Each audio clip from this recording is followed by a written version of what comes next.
ආයුබෝවන් සියලු දෙනාටම සුබ දවසක් වේවා. අපි පහුගිය දවසේ අලුත් පාඩම ආරම්භ කළා. අපි කතා බහ කරන පාඩම අවසන් කළා. භූරූප සහ භූරූප නිර්මාණ ක්‍රියාවලිය කියන පාඩම පටන් ගත්තේ අද ඊයේ නෙමෙයි. ඔබ දන්නවා භූරූප සහ භූරූප නිර්මාණ ක්‍රියාවලිය කියන පාඩම භූගෝල විද්‍යාව විෂය නිර්දේශය තුළ තියෙන විශාල දිග පාඩමක්. ඒකේ එක කොටසක් තියෙනවා අන්තර්ජන්‍ය බලවේග යටතේ නිර්මාණය වන භූරූප කියලා. දෙවෙනි කොටස තියෙනවා බහිර්ජන්‍ය බලවේග යටතේ නිර්මාණය වන භූරූප කියලා. ඔබට මතක ඇති අන්තර්ජන්‍ය බලවේග යටතේ නිර්මාණය වන භූරූප පිළිබඳව අපි කතා බහ කළා. එතෙන්දී භූචලන යමහල් ආශ්‍රිත භූරූප ගැන කතා කරලා තිනවා. සමහර කොටසක් මෙතන ඉන්න පුළුවන්. ඒ භූචලන හා යමහල් ක්‍රියාකාරීත්වය ආශ්‍රිත භූරූප සම්පූර්ණයෙන්ම කතා බහ කරලා ඉවර නැති කණ්ඩායමක්. ඉවර නැති කණ්ඩායමක් ඉන්න පුළුවන්. එතකොට ඒගොල්ලෝ ඒ ගැන කලබල වෙන්න එපා. අපි දැන් හැමෝම එකම මට්ටමක ඉඳලා මේ වැඩ කටයුතු කරන්න ඕන නිසා තමයි මේ බහිර්ජන්‍ය බලවේග ආශ්‍රිත භූරූප නිර්මාණය කරන කියන ක්‍රියාවලිය කතා බහ කරන්න තීරණය කරලා තියෙන්නේ. එතකොට මේ බහිර්ජන්‍ය බලවේග ආශ්‍රිත භූරූප නිර්මාණ ක්‍රියාවලිය කියන එක භූරූප නිර්මාණය කියන කොටසේ දෙවනි කොටස එතකොට අපිට පුළුවන්කම දෙනවා මෙතෙන්දී මේ බහිර්ජන්‍ය බලවේග කියන්නේ මොනවද කියන එක හඳුනාගන්න. පෘථිවියේ භූරූප නිර්මාණය කරන කාර්යයට දායක වන බලවේග දෙකයිනේ. පෘථිවිය ඇතුලේ නිර්මාණය කරන බලවේග වලට අන්තර්ජන්‍ය කියනවා.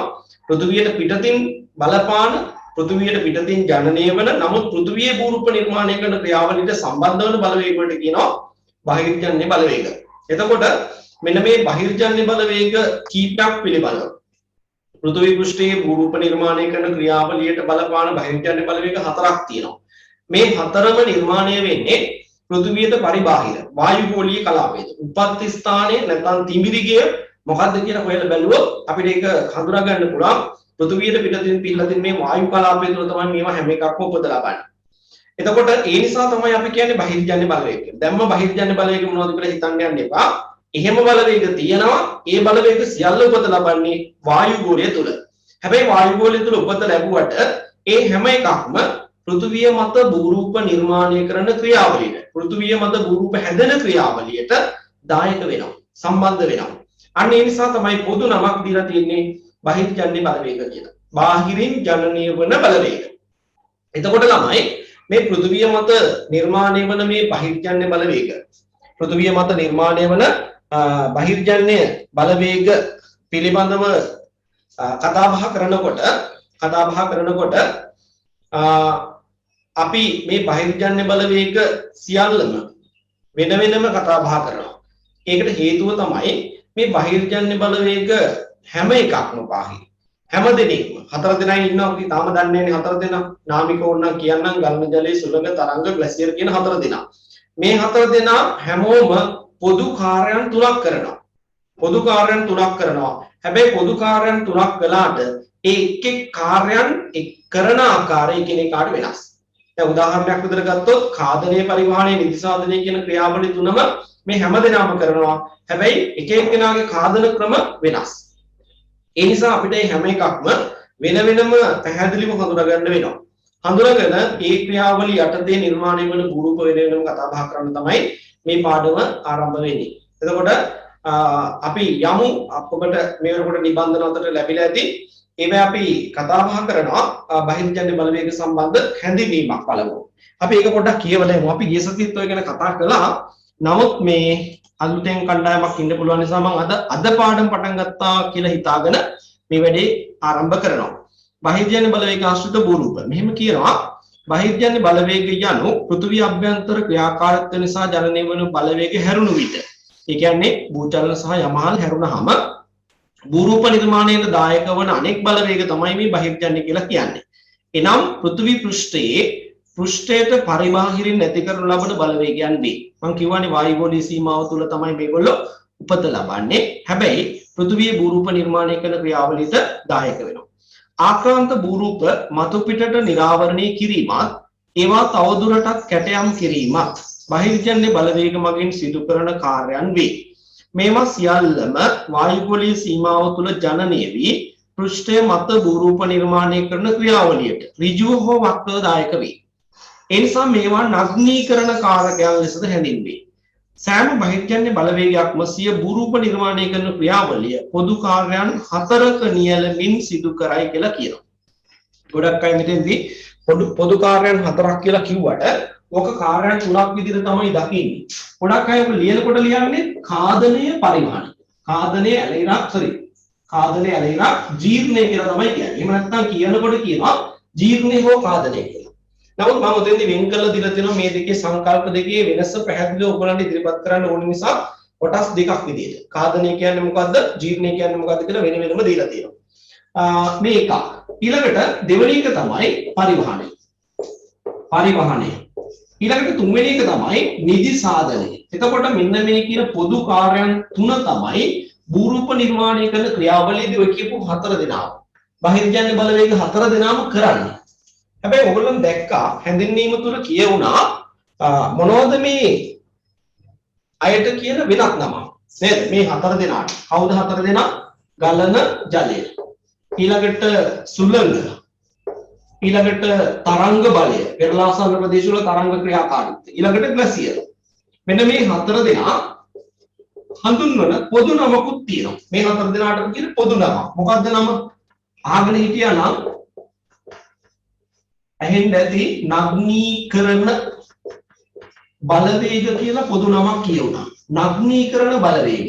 මේ නග්නීකරණ බලවේග කියලා කියන්නේ හේතුව තමයි දැන් අපි දන්නවා පෘථිවියේ භූරූප නිර්මාණය කරන බලවේග දෙකක් තියෙනවා කොහොම මේ කෙනෙක් බහිර්ජන්‍ය බල අනිත් එක්කෙනා තමයි පෘථිවිය ඇතුලෙන් උපදින බලවේග. එතන ඉන්නවානේ භූචලන සහ යමහල්.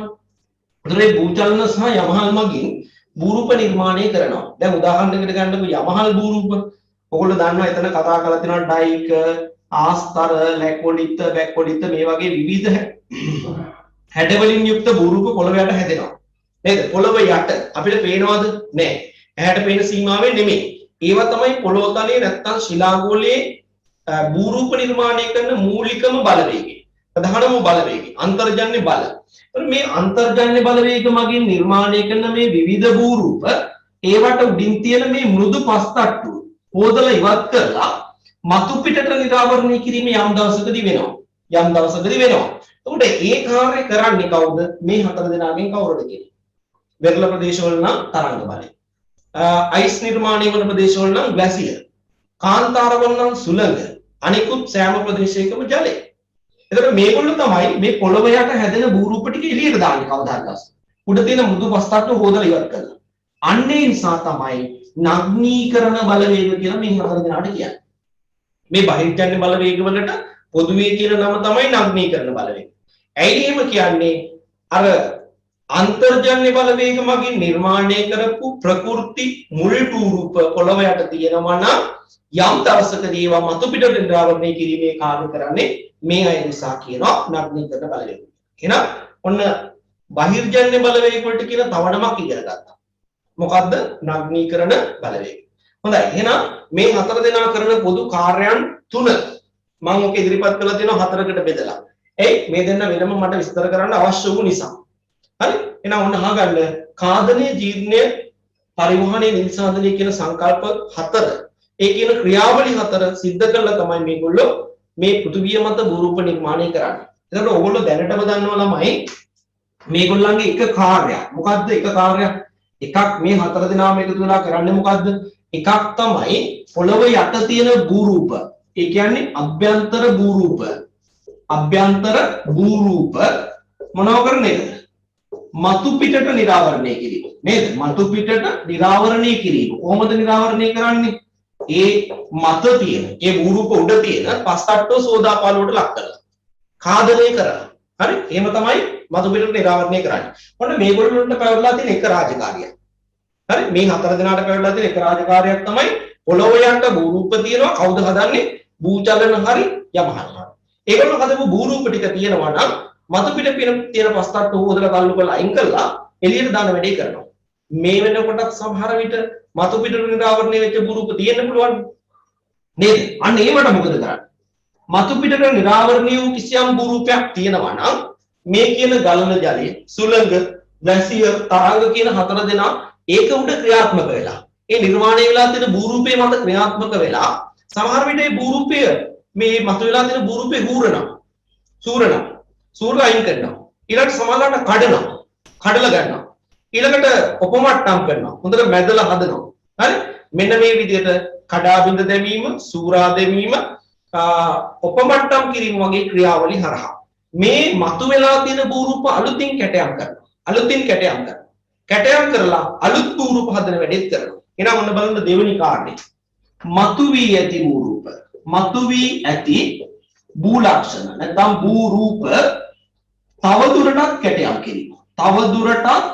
කැටයම් කිරීම එහෙනම් ඔන්න බලන්න බහිර්ජන්‍ය බලවේග හතර එකතු වෙලා කරන පොදු කාර්යයන් දෙකක් තියෙනවා මොකද්ද කාර්යයන් දෙක අභ්‍යන්තරී භූරූප තිබුණා නම් ඒවා එළියට දැමීමයි එළියට දාපු ඒවා යම් තියෙනවා නම් මොන හරි භූරූප අන්න ඒවා උඩ ක්‍රියාත්මක වෙලා ඒවා මත ක්‍රියාත්මක වෙලා ඒවා තවදුරටත් කැටයම් කරමින් භූරූප නිර්මාණය කිරීම නේද මෙන්න මේ කාර්යයන් හතර දෙක මේ හතර දෙනා එකතු වෙලා කරනවා ඒ කරනකොට තමයි මෙන්න මේ ක්‍රියාවලි තුන ප්‍රයෝගී කරගන්නේ හරි හොඳයි එහෙනම් අපි බලමු කාදනය කියන්නේ මොකක්ද කියලා කාදනය කියන්නේ මේ හැම බහිර්ජන්‍ය බලවේගයකටම ඒ කියන්නේ ගල්න ජලයට සුළඟට තරංගවට ග්ලැසියර් වලට හැම බහිර්ජන්‍ය බලවේගයකටම චලන බලයක් චාලක ශක්තියක් තියෙනවා හරි ගලා යන ජලයටත් චාලක ශක්තියක් තියෙනවා අයිස් කුට්ටියක් තල්ලු වෙලා යනකොට ඒ අයිස් කුට්ටිය සතුවත් යම්කිසි බලයක් තියෙනවා වෙරළේ ක්‍රියාත්මක කරන රළ සතුවත් යම් ශක්තියක් තියෙනවා චාලක ශක්තිය කියලා අපි ඒකට කියන්නේ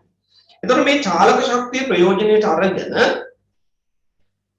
මේ කියන පාෂාණ නැත්නම් මේ බහිර්ජන්‍ය බලවේගයන් ක්‍රියාත්මක වන ප්‍රදේශවල තියෙන පස් තට්ටුව හරි පාෂාණ හරි කඩලා බිඳලා ජීර්ණාවශේෂ එකතු කරනවා නම් අන්න එකතු කරන ක්‍රියාවලියට කියනවා කාදනය. හොඳට අහින්න ඕගොල්ලෝ මාත් එක්ක කියන්න. එතකොට මේවා මතක හිටියි. බහිර්ජන්‍ය බලවේග සතු චාලක ශක්තිය මගින් අදාළ භූමි භාගය තුල ඇති පාෂාණකෝ පාංශු ස්තර කඩා බිඳ ජීර්ණාවශේෂ ඒකරාශීකරණ ක්‍රියාවලියට කියනවා කාදන ක්‍රියාවලිය. එතකොට ජීර්ණය කියන්නේ මොකක්ද? ජීර්ණය කියන්නේ සාමාන්‍ය ව්‍යවහාර ජීර්ණය කියන එකට අපි ජීර්ණය කියන්නේ නැහැ නේ අපි කියන්නේ ඔකට දි รา පත් කිරීම. නේද? දැන් පාෂාණ පාඩම් පිළිබඳ අධ්‍යයනයක් කරලා ඉන්නේ. නිසා මේ ජීර්ණය ගැන මම මුලින් නම් ඇදලා විස්තර කරන්න ඕනේ නේද? ජීර්ණය කියන්නේ මොකද්ද? භෞතිකව හරි රසායනික වශයෙන් හරි ඓන්ද්‍රීය වශයෙන් හරි ග්ලස් ඒ අදාළ බහිර්ජන්‍ය බලවේග ක්‍රියාත්මක වන ප්‍රදේශවල තියෙන පාෂාණ දි รา පත් වෙනවා. කැඩිලා බිඳලා යනවා නම් අන්නේ ක්‍රියාවලියට අපි කියනවා ජීර්ණය. එහෙනම් මම හිතනවා පැහැදිලි ඇති දැන් මේ සංකල්ප දෙකේ වෙනස. කාදනය කියන්නේ මොකද්ද?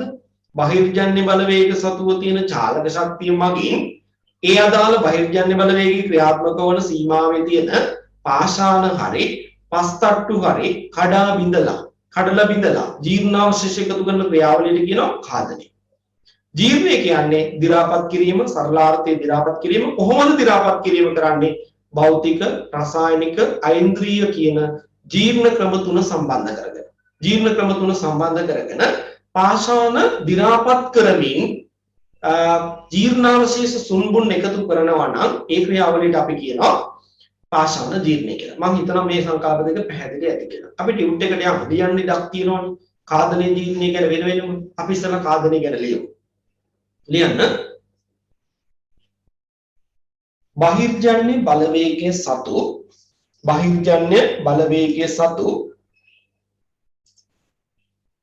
බහිර්ජන්‍ය බලවේගයේ සතු චාලක ශක්තිය උපයෝගී කරගෙන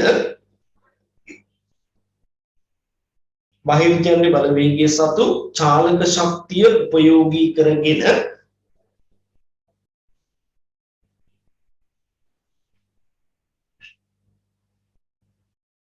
බහිර්ජන්‍ය බලවේගයේ ක්‍රියාත්මක වන සීමාවේ බහිර්ජන්‍ය බලවේගය ක්‍රියාත්මක වන සීමාවේ බහිර්ජන්‍ය බලවේගය ක්‍රියාත්මක වන සීමාවේ පිහිටි පාෂාණ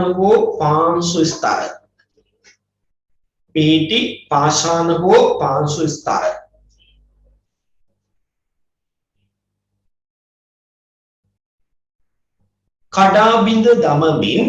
කඩාබිඳ දමමින්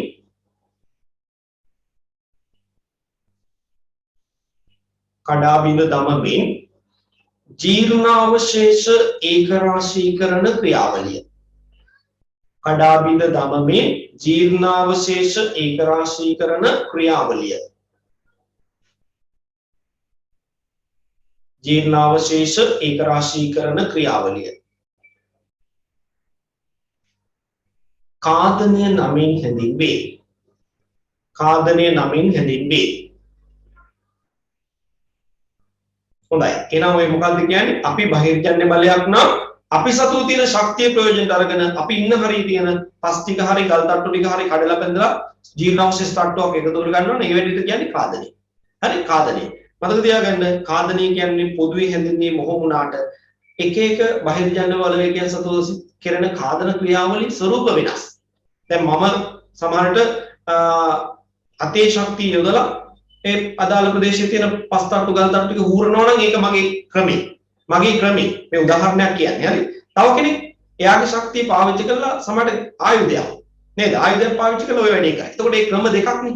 නේද? ඒ වගේ තමයි බහිර්ජන්‍ය බලයෙන් බලයට කාදනය කියන දේ වෙනස්. කාදනය එක වුණාට සංකල්පයක් විදිහට ක්‍රියාවලිය එක වුණාට ඒක කරන ආකාර බහිර්ජන්‍ය බලයෙන් බලයට වෙනස්. අපි ඒව තමයි ඉගෙන ගන්න ඉස්සරහට. එහෙනම් අපි ලියමු ජීර්ණය කියන්නේ මොකද්ද? මොකද්ද ජීර්ණය කියන්නේ? ජීර්ණය කියලා කියන්නේ මොකද්ද? භෞතික රසායනික ඓන්ද්‍රිය කියන ජීර්ණ ක්‍රම මුල් වෙලා, දි รา පත් වන ක්‍රම මුල් වෙලා කිසියම් ප්‍රදේශයක තියෙන පාෂාණ තට්ටු හෝ පාංශු ස්තර දි รา පත් කරමින් ජීර්ණාවශේෂ එකතු කරන පුළුල් කරන ක්‍රියාවලියට කියනවා ජීර්ණය කියලා. ලියමු එකක්. ලියන්න. අද ළමයින්ට මේ අතිරේක පන්තියක් දැන් මට ඒ ගැන මම කතා කළේම නැහැ. මම වැඩි පටන් ගත්තා සුපුරුදු දිනේ පන්ති කරනවා වගේම පටන් ගත්තා. හරි මේ අතිරේක දිනයක් දාගත්තේ මේ වගේ තවත් අතිරේක දින කීපයක්ම දාගන්නවා. ඒවට නිශ්චිත දින නැහැ. හරි දින නැහැ. මම කල්තියා දැනුම් දෙනවා. ඒ වගේම ගොඩක් අය අද වෙනදා ඉන්නවනේ අපි සෑහෙන ප්‍රමාණයක් පන්ති නේද? ඒ අතරින් අද ඉන්නේ ගොඩක් අඩුයි. ඒ ගොඩක් දෙනෙක් මට කිව්වා මේ වෙන පන්ති වැටලා වෙන්න පුළුවන් සාධාරණයි. ඉතින් ඒ නොපැමිණි. නමුත් ඒ කිසි කෙනෙකුට මම අසාධාරණයක් වෙන්න දෙන්නේ නැහැ. මේ ගන්න රෙකෝඩින් එක හෙට උදේ 8:00 වෙනකොට හැමදිනාටම නැවත බලන්න පුළුවන් වෙන්න අන්තර්ජාලයට එකතු කරනවා. හරි. එතකොට ඒගොල්ලන්ට මේ බලලා වැඩ කටයුතු කරගන්න පුළුවන් කියලා මම කිව්වා. නැත්නම් මේ පන්ති අතරේක පන්ති කරන්න වෙන්නේ. තමන්ගේ නියමිත වෙලාවෙන් බාහිර වෙලාවක් පැය දෙකක් ගන්න කියන තියෙන දුෂ්කරතාවය මම දන්නවා. ඇයි? ළමයි ඉගෙන ගන්න භූගෝල විද්‍යාව විතරක් නෙමෙයි. තවත් විෂයන් ඉගෙන ගන්නවා. ඒ විෂයන් වල සබ්ජෙක්ට් සමානට ඒ වෙලාවට වැටිලා තියෙනවා. එහෙම තියෙනවා. අඩුපාඩු තියෙනවා, බැරිකම් තියෙනවා. ඒ අය ළමයි මට කිව්වා මම මේ හැම දිනාටම කිව්වේ වීඩියෝ එක දෙනවා. ඒතකොට ඒක බලලා මේ අතිරේක පන්ති වැඩ ටික කරගන්න පුළුවන්. හැබැයි මෙතන දැන් සම්බන්ධ වෙන්න ඉන්න පුළුවන් අය ආ වීඩියෝ එක දෙනවනේ පස්සේ බලන්න බැරිය කියලා ලීව් වෙලා යන්න එපා. මේ පන්ති කතා බහ කරන දේ ඊටාම වැදගත්. හරි වීඩියෝ එක බලනවා වගේ නෙමෙයි වීඩියෝ එක බලනකොට ප්‍රශ්නයක් આવත් අහන්න බෑනේ. නේද? හැබැයි පන්ති ඉන්නකොට එහෙම නෑ. මොන හරි ගැටලුවක් ආවොත් ඔබට ඒක අහලා නිරාකරණය කරගන්න අවස්ථාවක් තියෙනවා. ඒ නිසා මේ සම්බන්ධ වීමේ හැකියාව තියෙන අවස්ථාව මගේ අරගන්න එපා. හොඳයි අපි ලියමු ජීර්ණය ගැන. ලියන්න. භෞතික රසායනික හෝ ඓන්ද්‍රීය වශයෙන් භෞතික රසායනික හෝ ඓන්ද්‍රීය වශයෙන් භෞතික රසායනික හෝ ඓන්ද්‍රීය වශයෙන් පාෂාණ දි รา පත් වී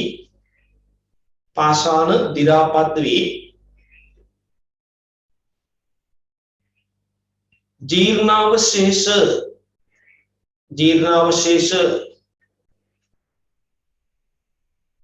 ඒකරාශී කිරීම හා පුළුල් කිරීම. ජීර්ණාවශේෂ ඒකරාශී කිරීම හා පුළුල් කිරීම.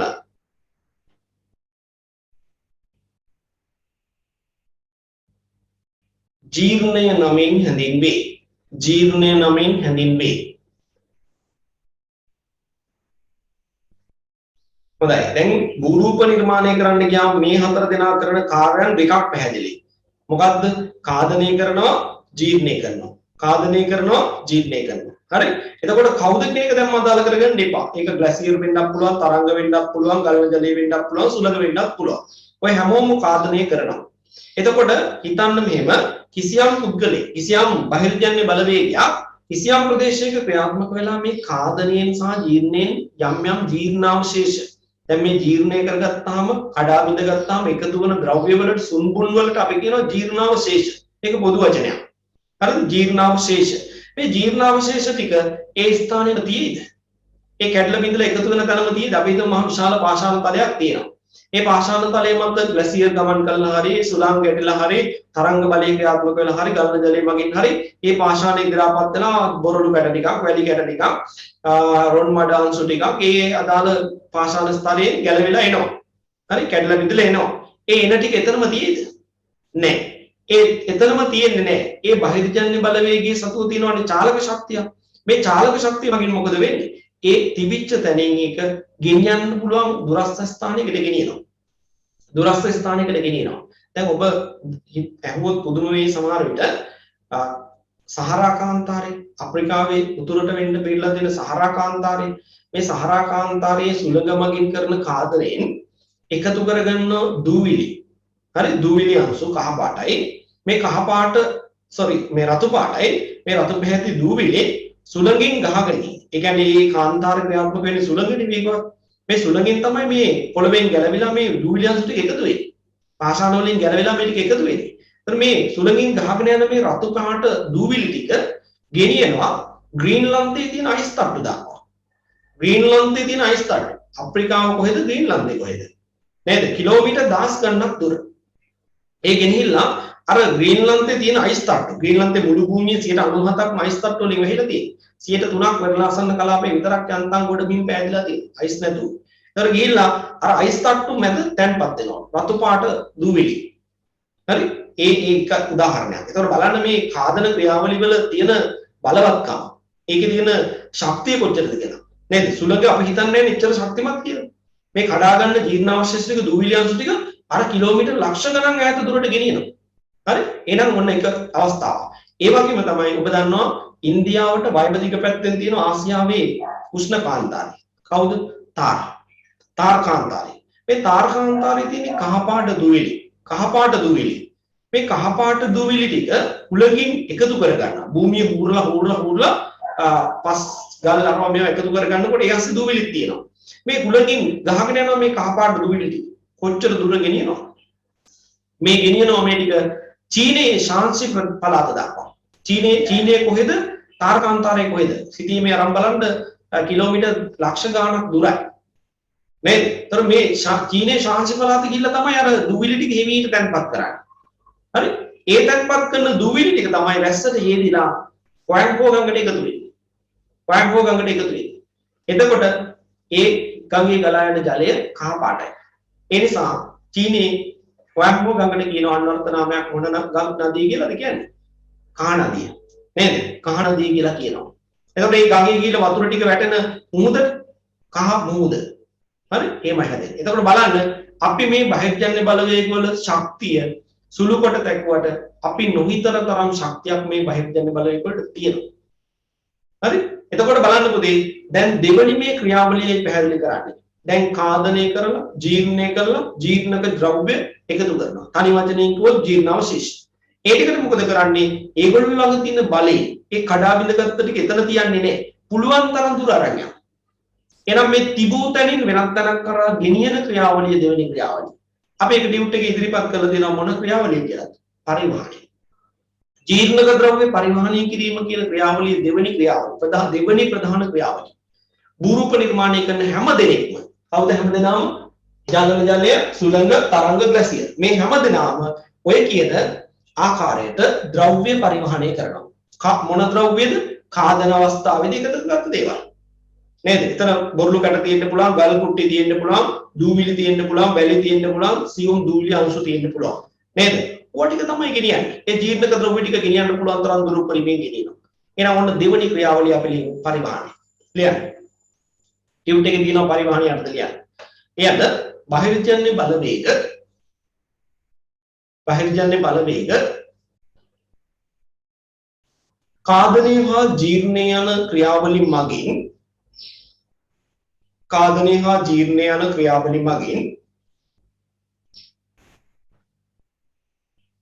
කාදනය හා ජීර්ණය යන ක්‍රියාවලිය මගින් ඒකරාශී කරගත් पाषाण में सुनबुन हेवात एक राशि करेगा पाषाण में सुनबुन हेवात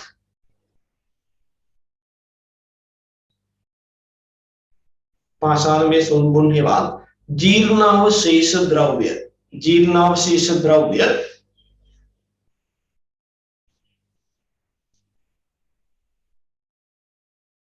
तमन्सतु चालक शक्तियेन्म तमन्सतु चालक शक्तियेन्म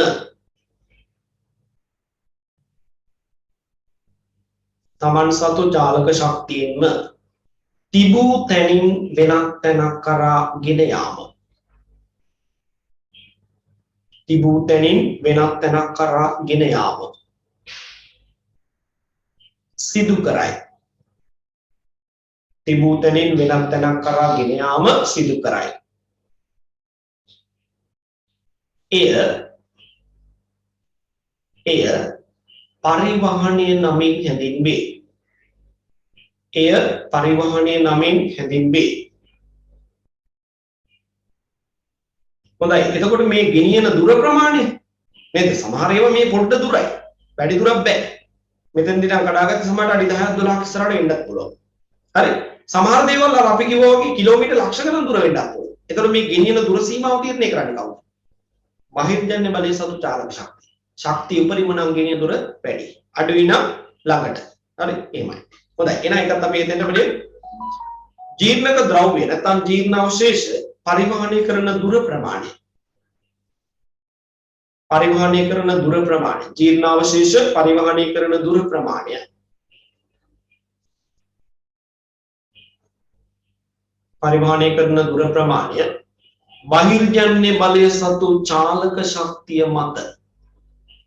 බහිර්ජන්‍ය බලය සතු චාලක ශක්තිය මත තීරණය වේ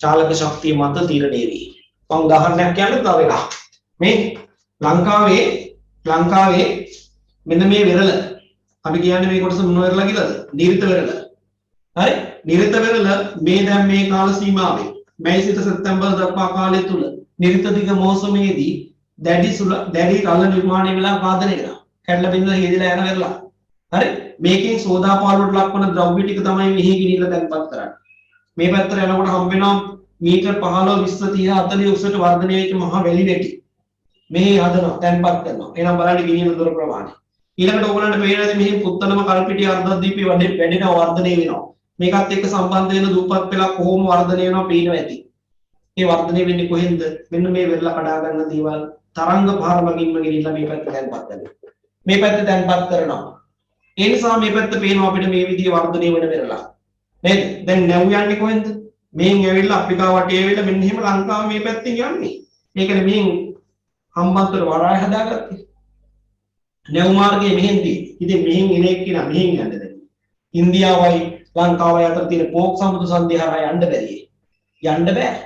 යන්න බැරි ඇයි මේ කාදිත ජීර්ණාවශේෂ ද්‍රව්‍ය ගෙනලා මෙහෙ තැන්පත් කළා අඩු ගැඹුරකින් යුක්ත සාගර කලාපයක් තමයි නිර්මාණය කරලා තියෙන්නේ ඒ නිසා හි යන්න බෑ ඒ නිසා තමයි නැව් මාර්ගයේ ලංකාවට දකුණු පැත්ත වෙරළ තීරයේ දිගේ වැඩිලා තියෙන්නේ හරි හොඳයි එහෙනම් පරිවහණය ගැන කිව්වා ඊළඟට ඔය පරිවහණයෙන් අවසානයේ මොකද්ද වෙන ක්‍රියාවලිය පරිවහණයේ අවසානයේ යම් තැනකදී සිද්ධ වෙන්නේ නිදි සාධනය දැන් මම ඔයගොල්ලන්ට කිව්වා ඕස් මේ අප්‍රිකාවේ සහරා කාන්තාරයේ රතු පැහැ දූවිලි ගෙනිල්ලා තැන්පත් කරනවා ග්‍රීන්ලන්තයේ අයිස් තට්ටු මැද්දේ ඊළඟට ආසියාවේ තාරකාන්තාරයේ කහපාට දූවිලි ගෙනිල්ලා චීනයේ තැන්පත් කරනවා ඊළඟට දකුණු ඇමරිකාවේ කාන්ත උෂ්ණ කාන්තාර වලින් ගන්න දූවිලි ටික ගෙනල්ලා පැම්පාස් තුනර භූමියේ තැන්පත් කරලා තියෙනවා ඕස්ට්‍රේලියාවේ බටහිර පැත්තේ තියෙන කාන්තාරවල වියලි ප්‍රදේශවල දූවිලි ගෙනල්ලා ඩවුන්ස් තෘණ භූමියේ තැන්පත් කරලා තියෙනවා නේද එහෙම හදලා තියෙනවා එතකොට බලන්න ඒවා ගෙන යාම දුර ප්‍රමාණය අපි කො චාලක ශක්තිය මත තීරණය වෙනවා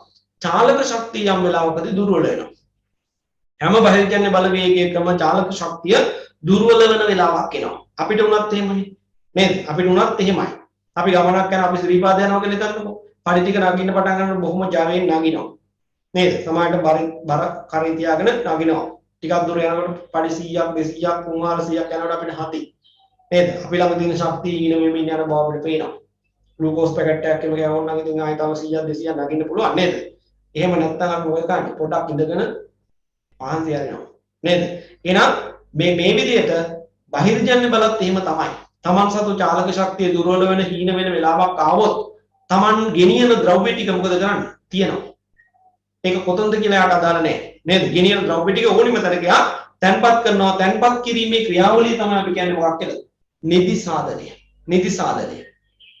හරි? නිදි සාධනය වෙනවා කියන එක තීරණය වෙන්නේ මොකක් මතද? දුර්වල වන චාලක ශක්තිය හමුවේ. හරි? ඒ මත අපි එනම් ලියමු නිදි සාධනය කියන්නේ මොකක්ද කියලා. එයත් බහිර්ජන්‍ය බලවේග මගින් සිදු කරන බහිර්ජන්‍ය බලවේග මගින් සිදු කරන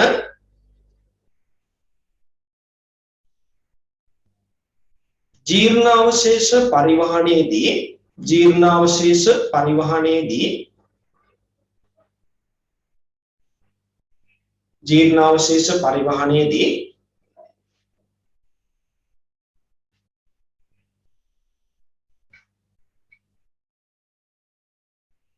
බහිර්ජන්‍ය බලය සතු චාලක ශක්තිය දුර්වල වන විට බහිර්ජන්‍ය බලය සතු චාලක ශක්තිය දුර්වල වන විට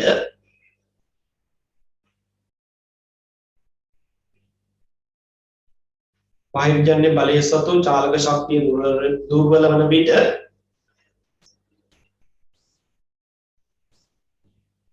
පරිවහනය කරන ජීර්ණාවශේෂ ද්‍රව්‍ය පරිවහනය කරන ජීර්ණාවශේෂ ද්‍රව්‍ය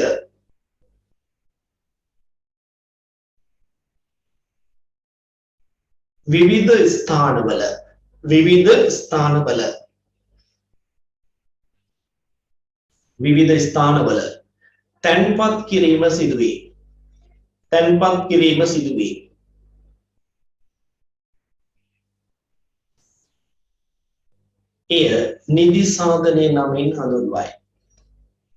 එය නිදි සාධනය නමින් හඳුන්වයි. හොඳට මතක තියාගන්න. දැන් බහිර්ජන්‍ය බලවේග හතරක් පෘථිවි තලයේ මත ක්‍රියාත්මක වෙනවා. ඒ මගින් පොළොව යට සමහර බූරුප එළියට දානවා, නිරාවරණය කරනවා. නිරාවරණිත ඒවා මතුවෙච්ච ඒවා තියෙනවා නම් ඒවා කැටයම් කරලා කඩලා බිඳලා අලුත් බූරුප හදනවා. හරි? ඒ වැඩ කරනකොට මේ තුන් දෙනෙක් ප්‍රධාන වශයෙන් ජීර්ණේ කාදන එකක් කොට සැලකුවොත් තුන් දෙනෙක්. ජීර්ණේ කාදනයේ පරිවහනය හා නිසාදනය කරන ක්‍රියාවලිය තුන මුල් කරගෙන බූරුප හදනවා. නේද?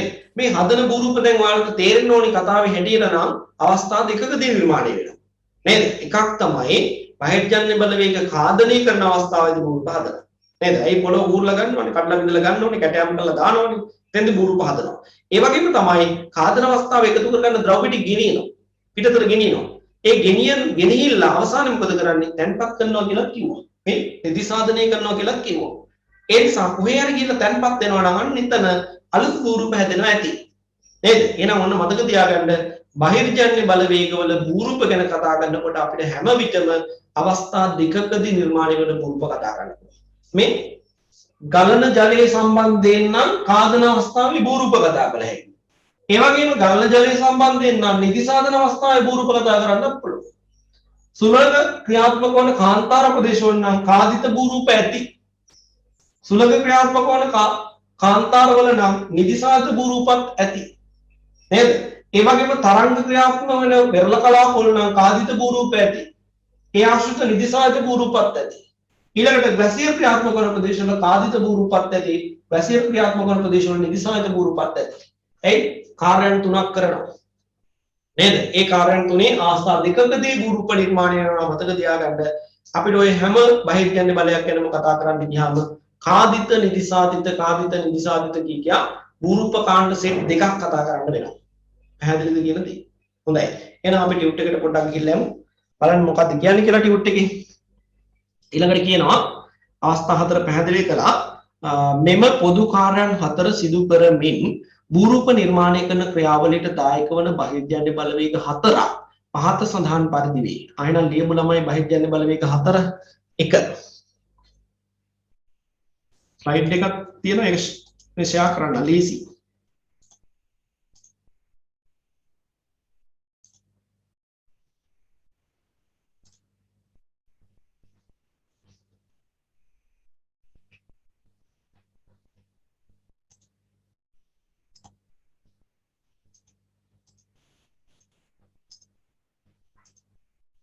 එක ගලන ජලය, දෙක ග්ලැසියර්, තුන තරංග, හතර සුළඟ.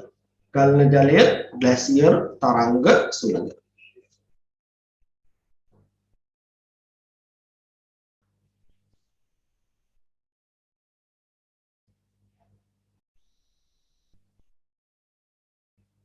හොඳයි, අවස්ථා හතර ලියන්න ඇති.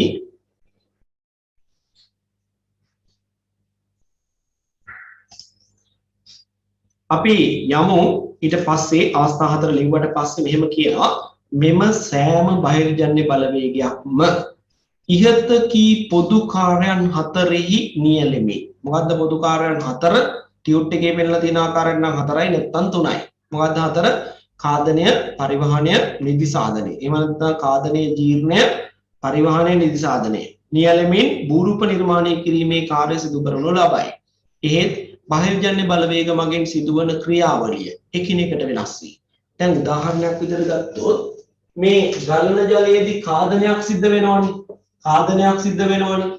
මේ කාදනය සිද්ධ වෙනවා වගේම ග්ලැසියර් වලදීත් කාදනයක් වෙනවා. ග්ලැසියර් වල කාදනය පොදුයි. කාදනය වෙනවා. හැබැයි ග්ලැසියර් වලදී වෙන කාදනයේ ස්වરૂප නෙමෙයි ගංගාවක සිද්ධ වෙන නැත්නම් ගලන ජලයේ සිද්ධ වෙන කාදනයේ ස්වરૂපය. මෙතෙන්දී කාදනය වෙන ක්‍රම තුනයි. එකක් ද්‍රාව ක්‍රියාව. ඊළඟට ඝර්ෂණය. ඊළඟට සංඝර්ෂණය. එහෙම වෙනකොට මෙතන වෙන්නේ මෙහෙමයි. උත්පාටනය. නේද? ඔන්න වෙනස්ම ක්‍රියාවලිය උත්පාටනය. ඊළඟට පිරිසැරීම. ඊළඟට අතර ක්‍රියාත්මක වෙච්ච තව එක්කෙනෙක් මෙතන ක්‍රියාත්මක වෙනවා සංඝර්ෂණ. එහෙනම් ඔන්න බලන්නකෝ කාදනය දෙන්නටම පොදුයි. ඇත්ත. නේද? කාදනය දෙන්නටම පොදුයි. හැබැයි ඒගොල්ලෝ ක්‍රියාත්මක වෙනකොට සැබෑ ලෝකේ කාදනය කරන ආකාර වෙනස්. මෙයා ද්‍රාව ක්‍රියාව ඝර්ෂණය සංඝර්ෂණය කරනකොට ග්ලැසියර් වල උත්පාටනය පිරිසැරීම සංඝර්ෂණය කියලා අට හාත්පසින්ම වෙනස් ක්‍රියාවලි තුනක් කරලා තමයි කාදනය කරන්නේ. හරි? ඒකයි මේ කියන්නේ. එහෙනම් සෑම බහිර්ජන්‍ය බලවේගයක්ම ඉහත කී පොදු කාර්යයන් හතරේ නියැලෙමින් භූරූප නිර්මාණ කාර්යය සිදු කරනු ලබයි. එහෙත් බහිර්ජන්‍ය බලවේගයෙන් බලවේගයට සිදුවන ක්‍රියාවලිය එකිනෙකට වෙනස්. උදාහරණ අපි ලියමු. උදාහරණ අංක 1.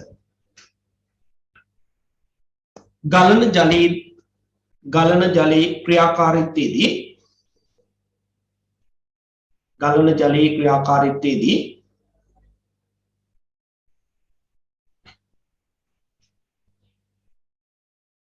ද්‍රාව ක්‍රියාව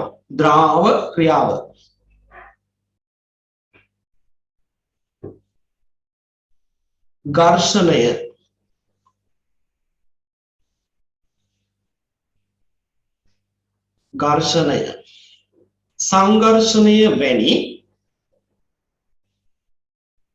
සංඝර්ෂණය වැනි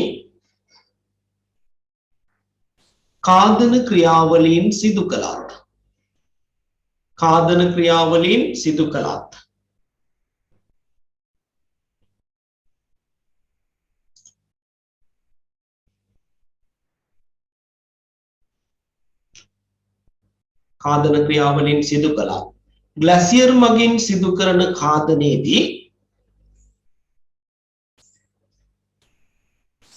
ග්ලැසියර් මගින් සිදු කරන කාදනයේදී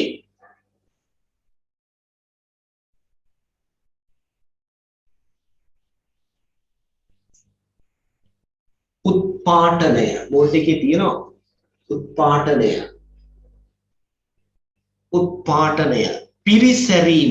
පිරිසැරීම සංඝර්ෂණය යන කාදන ක්‍රියාවලින් උත්පාටනය පිරිසැරීම සංඝර්ෂණය යන කාදන ක්‍රියාවලින්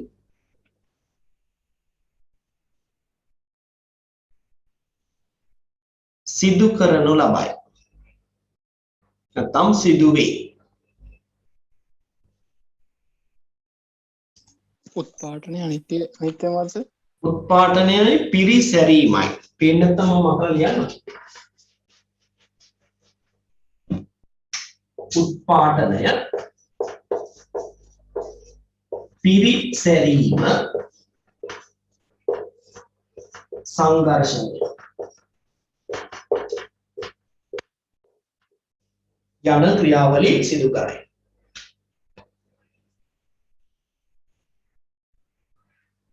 ඔය එක උදාහරණයක්. තවත් එකක් කියන්නම්. කාදනය වගේම තමයි නිදි සාධනය කියන ක්‍රියාවලිය ගත්තාම දැන් අපි දන්නවා නිදි සාධනය කියන්නේ මොකද්ද? කාදන අවස්ථාවේදී එකතු කරගත්ත සුන්බුන් ටික චාලක ශක්තියෙන් ගෙනියනවා. ගෙනියලා කොහේ හරි තැන්පත් කරනවා. තැන්පත් කරන වැඩේ තමයි නිදි සාධනය. එතකොට බලන්න ගලන ජලය මගින් ගංගා මගින් සිද්ධ කරන ජීර්ණාවශේෂ පරිවහනයේ අවසානයේ යත් නිදි සාධනයක් කරනවා.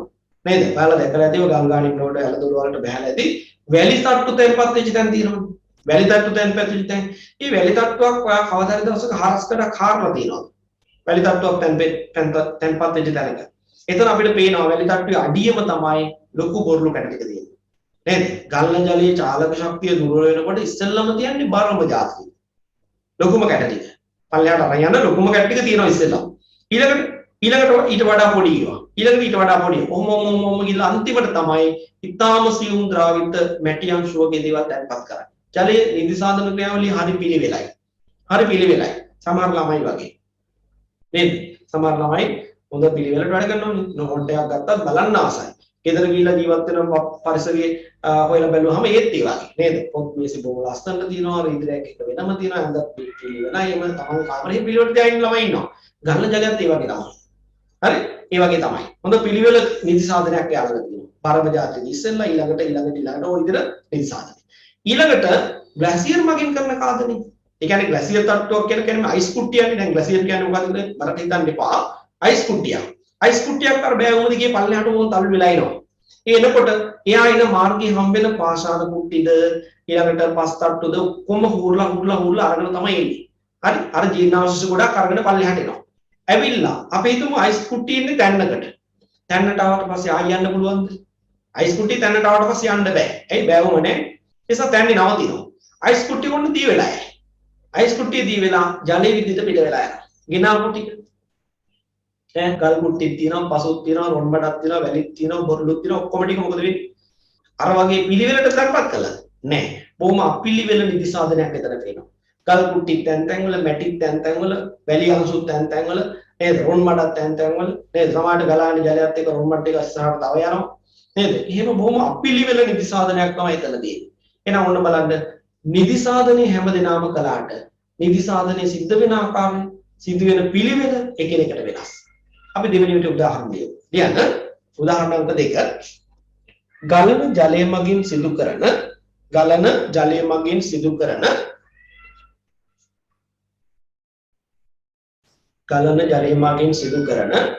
නිදි සාධන ක්‍රියාවලිය.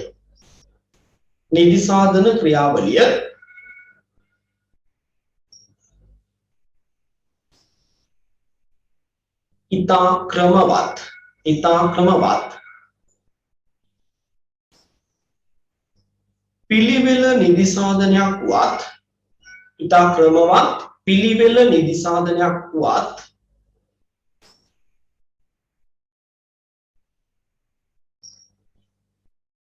ග්ලැසියර් මගින් සිදු කරන නිදි සාධනය සර් පොඩක් අහපව කියනවාද? කොතන ඉඳලාද? ඉතා ක්‍රමවත් කියන තැන ඉඳලා. ඉතා ක්‍රමවත් නිදි සාධනයක් වත් ඉතා ක්‍රමවත් පිළිවෙල නිදි සාධනයක් වත් පිළිවෙල නැතත් කමක් නැහැ.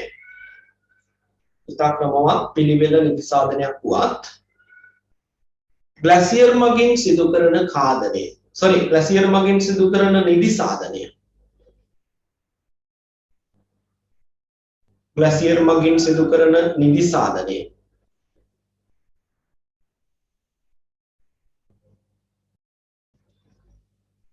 අපිළිවෙල අක්‍රමවත් නිදි සාධනයක් වීම. අපිළිවෙල අක්‍රමවත් නිදි සාධනයක් වීම.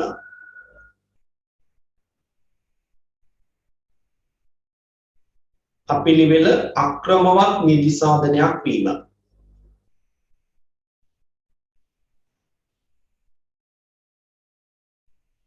හොඳයි.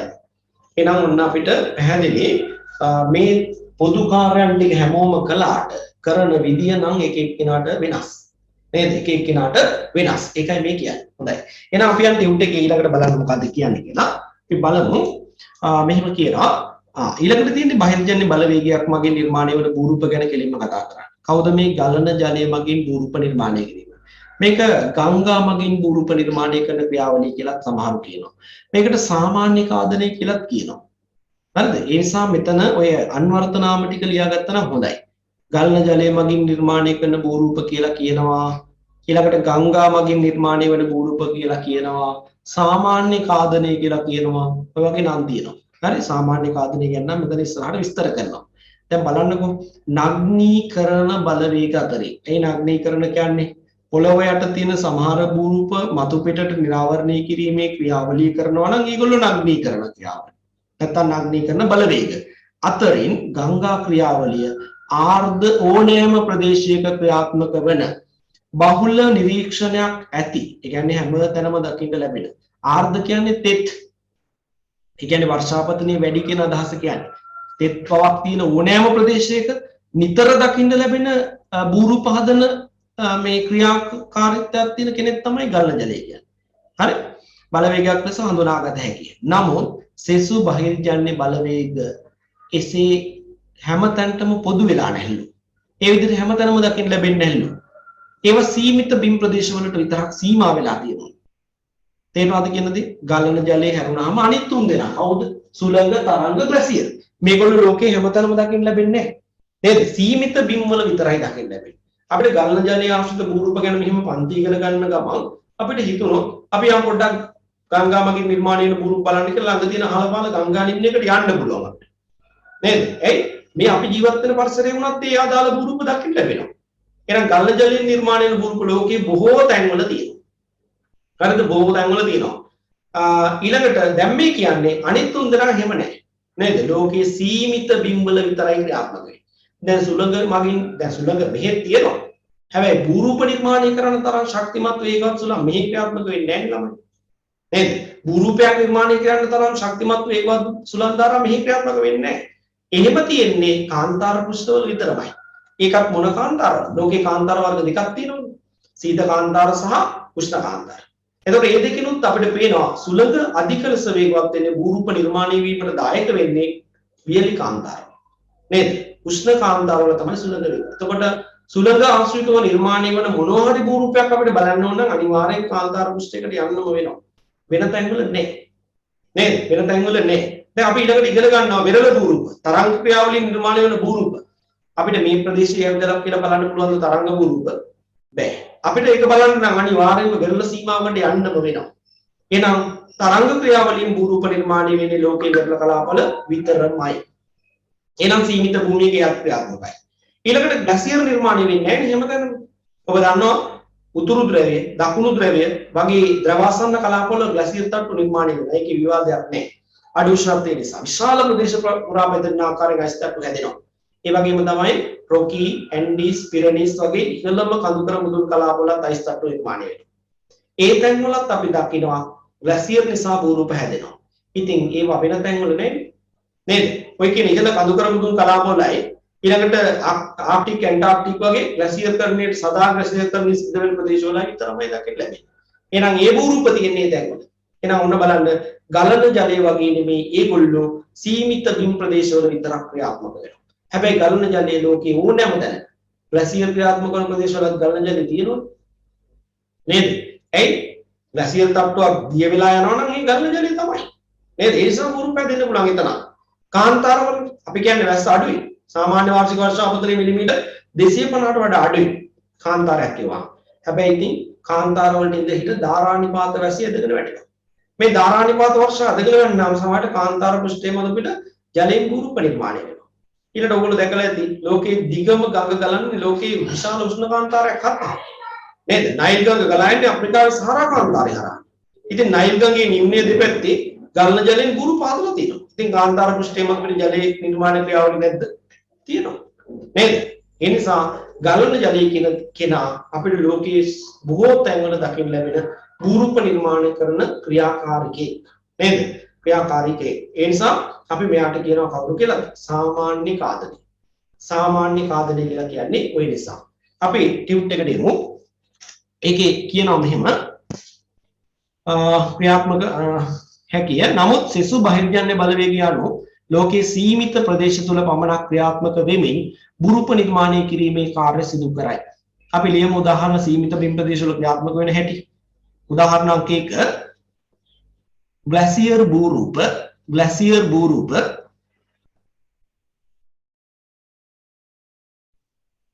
glacier භූරූප ද්‍රවාසන්න ප්‍රදේශවලට හා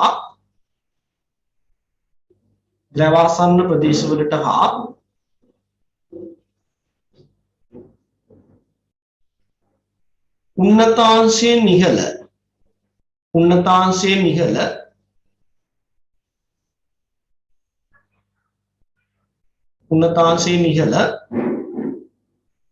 සවට හවා කියන්න පුළුවන්ද? glacier භූරූප ද්‍රවාසන්න ප්‍රදේශවලට හා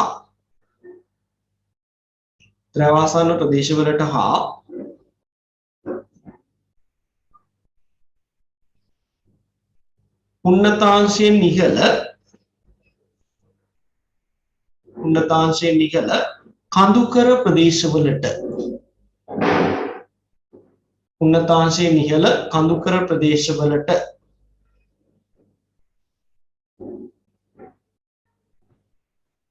පමණක් සීමා වීම.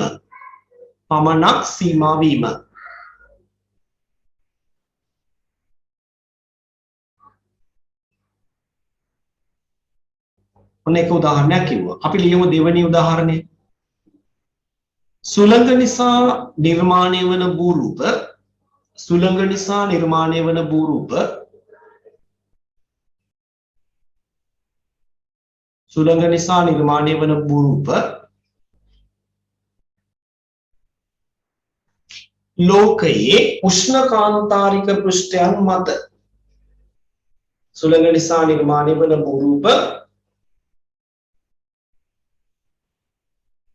ලෝකයේ උෂ්ණකාන්තාරික පෘෂ්ඨයන් මත පමණක් දක්නට ලැබීම.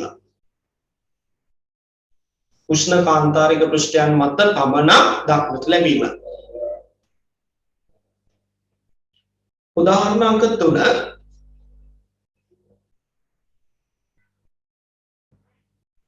තරංග ක්‍රියාවලිය ආශ්‍රිත භූරූප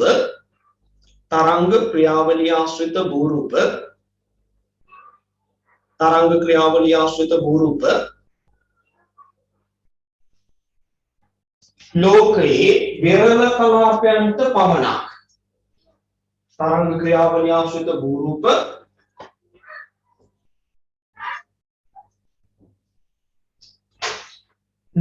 විරල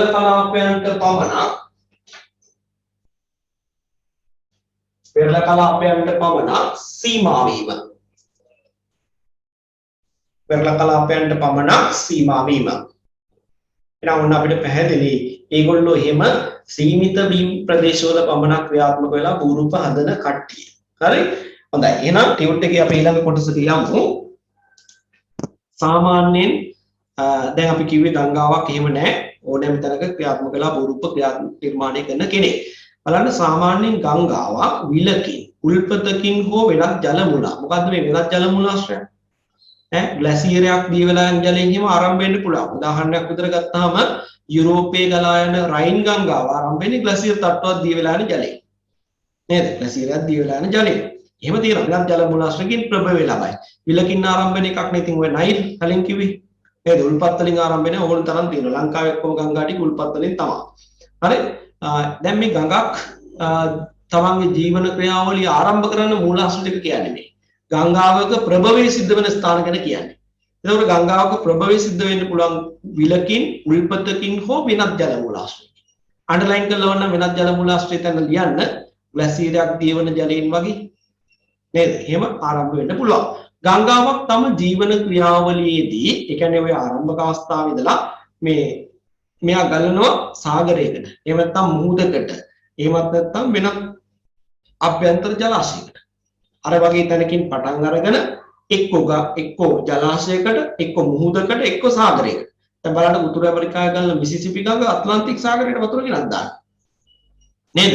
ජලය ගෙනත් දාන්නේ ඇට්ලන්ටික් සාගරයට. ඊළඟට ළමයි නයිල් ගඟ ලෝකේ දිගම ගඟ මධ්‍යධරණී මුහුදට. ඒකට යා මුහුදකට වතුර ගෙනත් දානවා. නේද? ඊළඟට යුරෝපාසියාවේ තියෙන වෝල්ගා කැස්පියන් මුහුදට ජලය ගියනවා. නේද?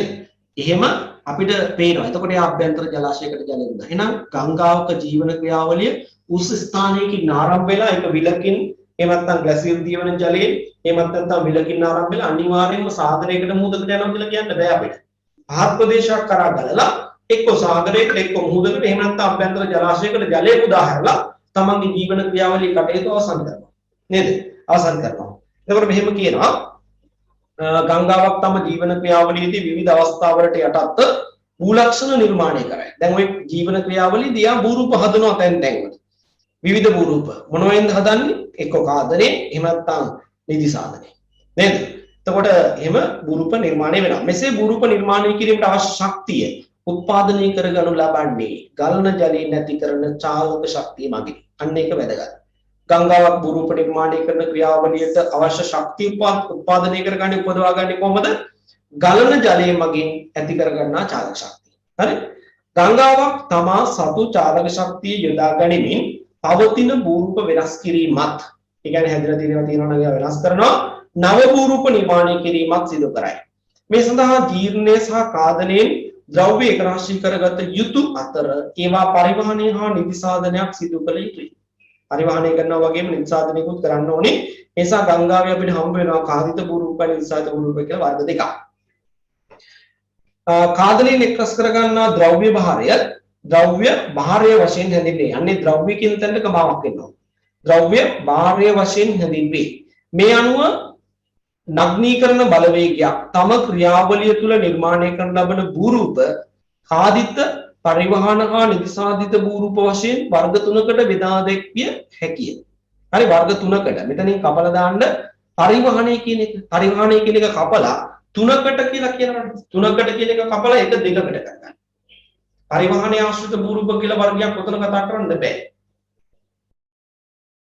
කාදිත පරිවහන කියන වචනේ කපන්න හා නිදිසාධන ආශ්‍රිත භූරූප වශයෙන් වර්ග තුනකට නෙමෙයි දෙකකට බෙදා දෙන්න කල හැකියි. හොඳයි. එතකොට ළමයි මේ ගංගාවක භූරූප නිර්මාණය කරන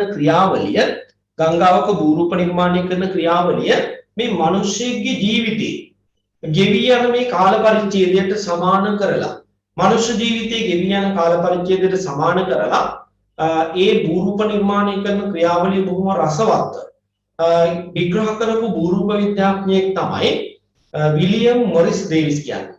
හරි, විලියම් මොරිස් ඩේවිස්. මොකද නම? William Morris Davis. අපි ඒකට කියන්නේ ඩේවිස් කියලා. හරි, අර මුල් කැලේ දෙක අයින් කරලා ඩේවිස් කියලා තමයි වැඩිපුර කතා කරන්නේ. එතන මේ මොරිස් ඩේවිස් මොකද්ද කියන්නේ? ඩේවිස් කියන්නේ ගංගාවක් අර කියපු මූලාශ්‍ර මොකක් හරි මුල් කරගෙන උස් ස්ථානයකින් ආරම්භ වෙලා සාගරයකට මුහුදකට හෝ අභ්‍යන්තර ජලාශයක් දක්වා ගලනවා. ඒ ගලන ක්‍රියාවලිය ගංගාවේ ජීවන ක්‍රියාවලිය. ඒ ගංගාවේ ජීවන ක්‍රියාවලිය මිනිස්සෙගේ උපතේ ඉඳලා මරණය දක්වා වූ මිනිසුන්ගේ ජීවන ක්‍රියාවලියට සමාන කරන්න පුළුවන්. දැන් කල්පනා කරලා බලන්න මේ ඩේවිස් කියනවා මෙන්න මෙහෙම කතාවක්. මේ ගැන පොඩ්ඩක් කල්පනා කරන්න ඕන මම කියන අතරේ ඩේවිස් කියන්නේ මිනිස්සෙගේ ජීවිතේ ගෙවි යන ජීවිත කාලය කොටස් තුනකට බෙදන්න පුළුවන්. එයා කියන්නේ ඔය මුල් කාලේ. හරි, මුල් කාලය අපි දැන් ඔය ගෙවින්නේ ඔයගොල්ලන්ගේ ගෙවි යන කාලේ නේද? ඔය කාලෙට කියන්නේ යෞවන අවධිය. ජීවිතයේ ඔන්න මුල් අවධිය යෞවන අවධිය කියලා දක්වනවා. ඒ වගේම තමයි යෞවන අවධියෙන් පස්සේ කැම්පස් ගිහිල්ලා මේ රසාදයක් කරගෙන ඉඳගෙන එක්කිනා දෙන්නා තුන් දෙනා එහෙම වෙන කාලේ ඔන්න මැදි වයස. හරි? ඊළඟට මේ මැදි වයසට අපි කියනවා පරිණත අවස්ථාව. ඊළඟට පරිණත අවස්ථාව ටිකක් දුරයි දිගයි ඔක ගෙවෙනවා. හරි, ගෙවිලා අවසානයේ ළඟට එනවා ජීවිතයේ අවසාන අවධියට. ඒකට කියනවා වෘද්ධ අවධිය. හරි, කොහොම තමයි විලියම් මොරිස් ඩේවිස් මේ ජීවිතේ මනුෂ්‍ය ජීවිතේ කොටස් තුනකට කඩාගන්නේ. යෞවන, පරිණත, වෘද්ධ. එතකොට එයා කියනවා ගංගාවකුත් මනුෂ්‍ය ජීවිතයට සමාන කරන්න පුළුවන් කොහොමද? ගංගාවක මේ කියන ක්‍රියාවලිය අවස්ථා තුන මේ කියන අවස්ථා තුනට අදාළ ක්‍රියාවලිය දකින්න ලැබෙනවා. ගංගාව. ඒ කියන්නේ අර ආරම්භයේ ඉඳන් අවසානයේ දක්වා ක්‍රියාත්මක වෙන ගඟක මේ කියන අවස්ථාවන් යටතේ ක්‍රියාත්මක වන ස්වභාවයන් ගඟෙත් දකින්න ලැබෙනවා. හරි? ඒ නිසා යා කියනවා ගඟත් බෙදන්න පුළුවන්ලු යවන අවස්ථාව, පරිණත අවස්ථාව සහ වෘද්ධ අවස්ථාව. අපි බලමු ඇත්තද කතාව කියලා. දැන් මනුෂ්‍ය ජීවිතයේ යවන අවස්ථාවනේ. දැන් ඔබ ගැන හිතන්න. ඔබේ අදහස්, හැසිරීම, ගතිපැවතුම් ගැන පොඩ්ඩක් කල්පනා කරලා බලන්න. නේද? කලහකාරී. ඇයි කලහකාරී?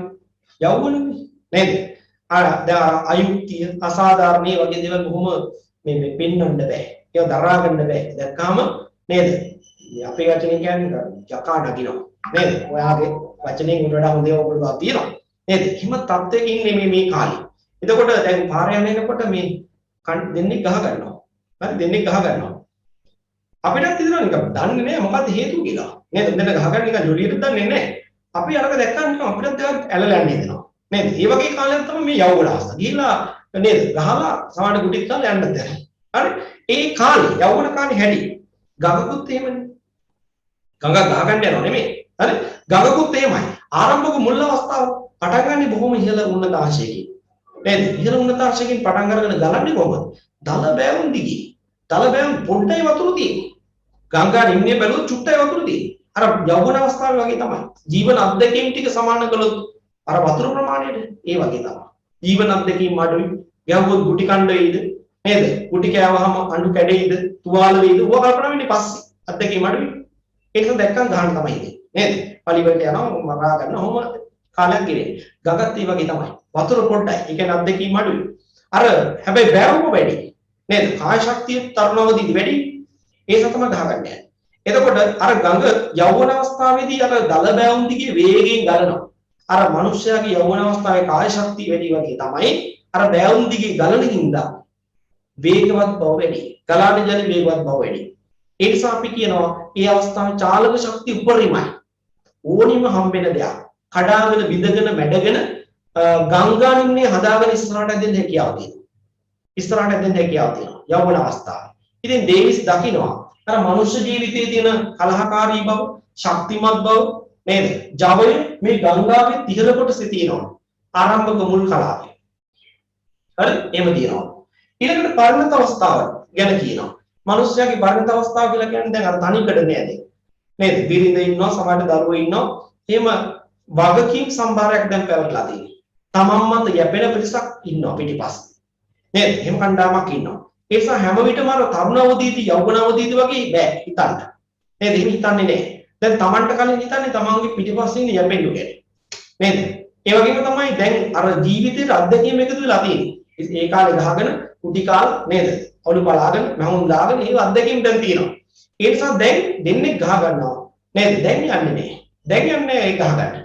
දැන් තමන්ට ගහන්නවත් පුළුවන් තරම් වැඳලා බේරෙන්න හදනවා. එයි තමන්ගේ පිටිපස්සේ ඉන්නවා ගෙදර එනකම් බලාගෙන කණ්ඩායම. නේද? ඒ නිසා ගඟකුත් එහෙම තමයි. ගඟක් මැද කොටසට එනකොට අර මිනිස්යාගේ පරිණත අවස්ථාවේ ක්‍රියාවලියට සමානයි. හරි වේගවත් බව අඩුයි. වේගවත් බව අඩුයි. අර ඉස්සර වගේ නෙමෙයි. බෑවුම් දිගේ දැන් ගලන්නේ නැහැ ගොඩක්. හරි බෑවුම තියෙනවා. නමුත් අර තරම් නැහැ. ඒ නිසා ගලායන ජලයේ වේගය ඊට වඩා අඩුයි. පෙරට වඩා අඩුයි. ඒ වගේම තමයි දැන් ටිකක් අර වතුර වැඩිපුර එකතු වෙලා. ඇයි පොඩි පොඩි ජල පාරවල්, එළ පාරවල්, දොර පාරවල් එකතු වතුර ටික දැන් ගංගානින්නේ වැඩිපුර තියෙනවා. තනි නින්නේ යන්නේ දැන්. නේද? අර මිනිස්යාට ජීවිතයේ අත්දැකීම් එකතු වෙනවා වගේ ගඟේ මැද කොටසට එනකොට ජල බහරි වැඩි. ඒ වගේම එකතු කරගත්ත බොරුළු ටික, රොන්මල් ටික, සුන්බුන් ටික ඔක්කොම මේ නිම්නයේ දිගේ තල්ලු කරගෙන යන්න වෙලා තියෙනවා. ඒ නිසා මනුෂ්‍ය ජීවිතයේ පරිණත අවස්ථාවට හා සමාන ගඟේ මැද කොටස. මැද කොටසේ ක්‍රියාකාරීත්වය. ඊළඟට ඩේවිස් කියනවා වෘද්ධ අවස්ථාවේදී අපි දන්නවා වෘද්ධ අවස්ථාව දැන් මොන මරණය වෙණි ඉන්නේ. ජීවිතේ කාලවකවානු ගෙවිලා අවසන් අවස්ථාව අවසන් නදියේදී. දැන් මේ කාලේදී අර වැඩ ඔක්කොම ඉවරයි. නේද? අර වැඩ ඔක්කොම ඉවරයි. දැන් යන්නේ භූමියේ. ඇවිද ගන්නත් බෑ. නේද? කෑවද බිව්වද අහුවම් කතා කර ගන්නත් බෑ. එච්චරයි. නේද? දැන් මරණය වෙණි ඉන්න අවදිය, වෘද්ධ අවදිය. එතකොට ගඟකුත් එහෙම තමයි.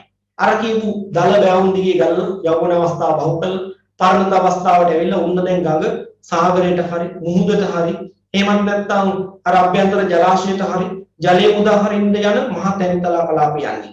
ගඟ ගලනවාද කියලා පේන්නේ නැහැ. මනුෂ්‍ය ජීවිතෙත් එහෙම මම ඇවිදින්නෙත් හිමින් කියලා. නේද? වැඩිපුර ඉන්නේ වැද්දෙරිලා. නේද? සයනිය තමයි වැඩිපුර ඉන්නේ. හරි? එහෙම ඇවිදින්න හය ශක්තිය කාය ශක්තිය දැන්නේ නැහැ. ගගකුත් එහෙම තමයි. තැන්නේ ගලනවා. ගලනවාද කියලා පේන්නේ නැහැ. ඒ නිසා මේ අවස්ථාවේදී කල්පනා කරන්නේ මිනිස්යාත් යන තැනට වැඩක් කරන්නේ. නේද? පිනක් දහමක් කරගෙන එක තැනකට ලයින් තමයි කල්පනා. ගඟත් එහෙම තමයි. එකතු කරගත්ත ගෙනාවු සියලු දේවල් තියන්න තමයි උත්සාහ කරන්නේ. ගෙනියන්න උත්සාහයක් නැහැ මේ කලාවේ. නේද? හම්බෙච්ච දේවල් ටික ඔක්කොම ගංගානින්නේ හරි පිටත හරි කොහේ හරි තියලා වතුර ටික හිමීට බහලා ගංගා මොලේ පිට කරලා ගන්න බලනවා. නේද? එන්න ඔන්න බලන්න විලියම් මොරිස් ඩේවිස් දැක්ක දේ. එයා ජීවිතේ මිනිස්සෙගේ ජීවිතේ ගෙවෙන කාලවකවානුව අවදි තුනකට බෙදලා යගුණ පරිත වෘත කියලා ඒ ක්‍රියාවලිය අවස්ථාවල ස්වභාවය ගඟක දකින්න පුළුවන් කියලා මෙයා මේ සංකල්පයක් ඉදිරිපත් කරනවා. අපි මේ සංකල්පෙට කියන්නේ මොකද? ඩේවිසියානු කාදන චක්‍ර සංකල්පය කියලා. ඩේවිස් මිනිස්සුන්ගේ ජීවිතේ කොටස් වලට ගංගාවේ ක්‍රියාවලිය සමාන කළා ඒ අවස්ථාවල නිර්මාණය වෙන භූරූප බොහොම ලස්සනට පැහැදිලි කරලා තියෙනවා. ඒක තමයි අපි කියන්නේ ඩේවිසියානු කාදන චක්‍ර සංකල්පය. අපි පොඩ්ඩක් කියවලා බලමු නෝට් එකේ තියෙනවා. හොඳයි බලන්න මෙහෙම කියනවා ගලන ජලයේ ක්‍රියාවලිය පිළිබඳ සහ නිර්මාණය වන භූරූප පිළිබඳව අධ්‍යයනය කළ ප්‍රකට පුද්ගලයෙක් ලෙස අන්ඩර්ලයින් කරගන්න නම විලියම් මොරිස් ඩේවිස් හඳුන්වා දිය හැකිය. විලියම් මොරිස් ඩේවිස් හඳුන්වා දිය හැකිය. කිසියම් පුද්ගලයෙකුගේ ජීවන ක්‍රියාවලියේ ප්‍රධාන අවස්ථාවන්ට ගංගා ක්‍රියාවලිය ආදේශ කරමින් ගංගාශ්‍රිත භූලක්ෂණ නිර්මාණය කරන සංකල්පය පැහැදිලි කරයි. එම ක්‍රියාවලිය ඩේවිසියානු කාදන චක්‍ර සංකල්පය නමින් හැඳින්වේ. ඔහු දක්වන්නේ ගංගාවක් තම ජීවන ක්‍රියාවලිය තුළ කාදනය, පරිවහනය, නිදි සාධන යන ක්‍රියාවලීන්ට අදාළව භූරූප නිර්මාණය කරන බවයි. ඒ කියන්නේ අර මූලික මේ සංකල්පයෙන් මෙහා බැහැර වෙලා නැහැ. කාදනය, පරිවහනය, නිදි සාධනය කියන ක්‍රියාවලිය මුල් කරගෙන තමයි ගඟක් වුණත් භූරූප නිර්මාණය කරන්නේ. හැබැයි යා පෙන්වලා දෙනවා ගඟක ජීවන ක්‍රියාවලිය මනුෂ්‍යයාගේ ජීවන ක්‍රියාවලියේ ප්‍රධාන අවස්ථා තුනට සමාන බව. නේද? ගංගාවක සමස්ත ජීවන ක්‍රියාවලිය ප්‍රධාන කොටස් තුනකට බෙදා වෙන් කරයි. එනම් 1 යෞවන අවස්ථාව. ඇලෙරක් යෞවන අවස්ථාව ඇලෙරක් ගංගාවේ ඉහළ කොටස. ඔන්න පළවෙනි එක. ගංගාවේ යෞවන අවස්ථාව ඉහළ කොටස. ඊළඟට දෙක පරිණත අවස්ථාව. ඒකට කියනවා ගංගාවේ මධ්‍යම කොටස නැත්නම් මධ්‍ය කොටස.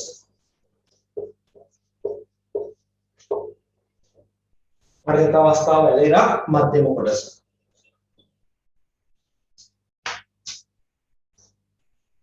තුන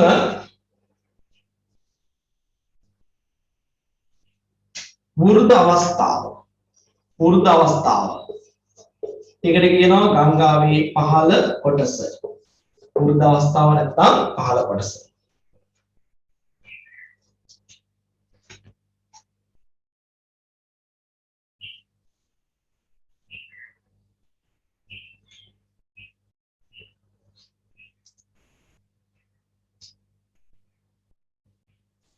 හොඳයි ඊට පස්සේ මෙහෙම කියනවා වශයෙන්ි මනුෂ්‍ය ජීවිතයේ ප්‍රධාන අවධි තුනකට ගංගාවේ ඉහතකී අවධිවල ක්‍රියාවලින් සමානතාවක් පෙන්වු කරන බව විලියම් මොරිස් ඩේවිස් පෙන්වා දෙයි. මෙම සංකල්පය අධ්‍යයනය කිරීම සඳහා ගංගාවක දික් පැතිකඩ සටහන. මොකද්ද මේ දික් පැතිකඩ සටහන? දික් පැතිකඩ සටහන කියන්නේ ළමයි ගංගාවක ආරම්භක ස්ථානයේ ඉඳලා ගංගාවක ජීවන ක්‍රියාවලිය නිමාවන ස්ථානය දක්වා. නිමා වෙන්නේ එක්ක මුහුදට වැටිලා එහෙම නැත්නම් සාගරයට වැටිලා එහෙමත් නැත්නම් අභ්‍යන්තර ජලාශයකට වැටිලා. නේද? ඔන්න ආරම්භක අවස්ථාවේ ඉඳලා අවසාන අවස්ථාව දක්වා තියෙන ගඟේ දික් පැතිකඩ සටහන කියලා කියන්නේ ඒක. හරි ආරම්භයේ ඉඳලා අවසානය දක්වා. මේ ආරම්භයේ උස ස්ථානය. ඔන්න මම අදිනවා උස ස්ථානයකින් ආරම්භ වෙලා මේ වගේ දල බෑවුම් දිගේ කරනවා. ඊළඟ මැද කොටසට එනකොට ඊට වඩා බෑවුම අඩු කලාපයකට එනවා. ඊළඟ පහළට එනකොට පහත්ම තැන්නකට එනවා. ඇවිල්ලා සාගරයකට ජලයේ එහෙම නැත්නම් මුහුදකට ජලය එහෙම නැත්නම් අභ්‍යන්තර ජලාශයකට ජලය උදාහරණ. ඔන්න ගංගාවේ දික් පැතිකඩ. දික් පැතිකඩ. දැන් මේකේ අර අවස්ථා තුනට අනුව බෙදුවොත් අර අවස්ථා තුනට අනුව බෙදුවොත් මේ විශාල දලදෑම් කලාප ඔස්සේ ගංගාව ඇවිල්ලා තියෙන මෙන්න මේ කොටස තමයි අර 1 කියලා කිව්වේ. කවුද අංක 1? යෞවන අවස්ථාව. ඊළඟට ඊට වඩා බෑවුම් අනුක්‍රමණයේ අඩු මේ මැද කොටසට තමයි යා කිව්වේ කවුද කියලාද? අංක 2 පරිණත අවස්ථාව. ඊට පස්සේ එයා මේ පහත්ම තැන්නට තමයි කිව්වේ අංක 3 වෘද්ධ අවස්ථාව. වෘද්ධ අවස්ථාව මේ සටහන ඇන්දොත් මේකට කියනවා ගංගාවේ දික් පැතිකඩ. ආරම්භයේ ඉඳලා අවසානය දක්වා තියෙන හරස්කඩ. හරි? ඒ වගේම තමයි මේ එක එක කොටසේ නිම්නේ හරස්කඩ ඇන්දොත් එක එක කොටසේ නිම්නේ හරස්කඩ ඇන්දොත් දැන් මේ එක කොටසේදී යෞවන අවස්ථාවේ අපිට පේනවා නිම්නේ පළල අඩුයි. නමුත් ගැඹුර ගොඩක් වැඩි. ඒ වගේම තමයි හැඩය තියෙන්නේ V shape එකක්. නේද? V shape එක හැඩයක් තියෙන්නේ නිම්නේ. ඇයි? දල බෑවුම් දිගේ ගලනවා වේගෙන් ඇදලා යන නිසා ජලය අභ්‍යන්තරයට නිම්නේ හැරෙනවා පුළුවන් තරම්. අන්න ඒ නිසා V හැඩති ගැඹුරු නිම්නයක් තමයි එක කොටසේ දකින්න ලැබෙන්නේ. ඉහළ කොටසේ පේන්නේ. හැබැයි පහළ කොටස මැද කොටසට එනකොට නිම්නේ හැඩය වෙනස් වෙනවා. V shape එක U shape එකට හැරෙනවා. මෙන්න මේ වගේ. මෙන්න මේ වගේ නිම්නයක් තමයි මැද කොටස දකින්නේ. එයි දැන් ජලයේ ප්‍රමාණය වැඩි අතුගංගා වලින් කුඩා ජල මාර්ග වලින් එකතු කරලා තියෙන මහා ජල කඳක් අරගෙන යනවා. අර පතුල හැරීමට වඩා බෑවුම් අනුක්‍රමණය අඩු හින්දා පතුල හැරෙන්නේ අඩුයි. හැබැයි දෙපැත්තේ ඉවුරු හැරෙනවා. ඉවුරු හාරගෙන නිම්නේ පුළුල් කරගත්තේ නැත්නම් වතුර ටිකයි අර තියෙන ජීර්ණ අවශේෂ ටික අරන් යන්න ඉඩමදි. ඒ නිසා අර V හැඩෙන් තිබිච්ච නිම්නේ මොකද කරන්නේ? හාරලා U shape එකට හරවගන්නවා. හරි?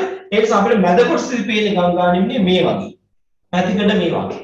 ඊළඟට තමයි පහළම කොටසට යන. බුද්ධ අවස්ථාවට යනකොට අපි කියන්නේ ගංගාව හාරන්න බෑ කියලා කොහොම? අතුල හාරන්න බෑ කොහොමද? එතකොට මේකෙදි වෙන්නේ පුළුවන් තරම් පැතිරිලා යනවා ගංගා. ඒ නිසා පේන්නේ පුළුල් U හැඩයක්. ගැඹුර අඩුයි. හැබැයි ගොඩක් පැතිරිලා. මෙන්න මේ වගේ නිම්නයක් තමයි බුද්ධ අවස්ථාවට අපිට දකින්න ලැබෙන්නේ. එතකොට අපි මේ කොටස් ගන්නොත් ගංගාවක මේ එක් එක් අවස්ථාවල දකින්න ලැබෙන මෙන්න හරස්කඩ ඇන්දොත් අපි කියනවා ගංගාවක හරස් පැතිකඩ. මෙයා කවුද? දික් පැතිකඩ. මෙන්න දික් පැතිකඩ පහලින් තියෙන්නේ හරස්කඩ. හරි? හරස්කඩ. හැබැයි ඉතින් හරස්කඩේද දික් පැතිකඩේද කියලා නෑ. අවස්ථා තුන සමානයි. යෞවන, පරිණත, වෘද්ධ. හරි? අවස්ථා තුන සමානයි. එතකොට මම මීට වඩා දැන් මේ ඇඳපු සටහන් ටික මෙහෙම තිබුණාට ස්ලයිඩ් එකක් තියෙනවා මීට වඩා හොඳට මේ රූපසටහන ඇඳලා දාන්න. එතකොට මේ ඩේවිසියානු කාදන චක්‍ර සංකල්පයට අනුව ගංගාවක නිර්මාණය වන භූරූප ගැන කතා කරන්න ගියාම අපි මේ සටහන් දෙක පිළිබඳව හොඳ අවබෝධයක් ලබාගෙන ඉන්න ඕනේ. මම ඔයගලන්ට මේකේ ස්ලයිඩ් එක ෂෙයා කරන්න එතකොට බලන්න පුළුවන්.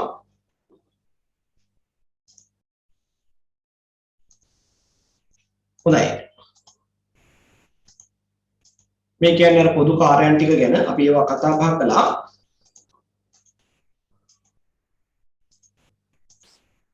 එන්න තියෙනවා ගංගාවේ දික් පැතිකඩ සහ හරස් පැතිකඩ සටහන් ඇඳලා. දැන් ඔයාලගේ ටියුට් එකේ මේ දික් පැතිකඩ සටහන අඳින්න රූප මේ කොටුවක් ඉතුරු කරලා තියෙනවා. ඒ වගේම තමයි එක් අවස්ථාවේ හරස් පැතිකඩ සටහන අඳින්නත් කොටුවක් ඉතුරු කරලා කොටු තුනක් ඇඳලා තියෙනවා. එහෙනම් අපි මේ අවස්ථා ටික අඳිමු. මට දෙන්න මේ විනාඩියක් දෙන්නකෝ. ඔව් වෙනම තියෙනවා. හරි? මේ මෙන්න මේ දිග සටහනේ පළල දිග් පැතිකඩ සටහන අඳින්න පුළුවන්. හැබැයි මේක උස මදි වගේ දැනෙනවා නම් වෙන කොලයක අඳින්න. කොලයක ඇඳලා මෙතෙන්ට එකතු කරගන්න. හරි? හරස්කඩ සටහන අඳින්න නම් මේ දිලා තියෙන කොටු තුන හොඳටම ඇති. මම උපසරණ ඔයගලන්ට පෙන්නන්නම්. ඔයාලා කැමති නම් මේ උපසරණ අඳින්න නැත්නම් මම බෝඩ් එකේ ඇඳ ඇඳලා ඊටත් වඩා හොඳයි. ඇඳලා ඉවරලා පොඩක් අත උස්සන්න එතකොට මට යන වෙලාව තීරණය කර ගන්න පුළුවන් ඈ.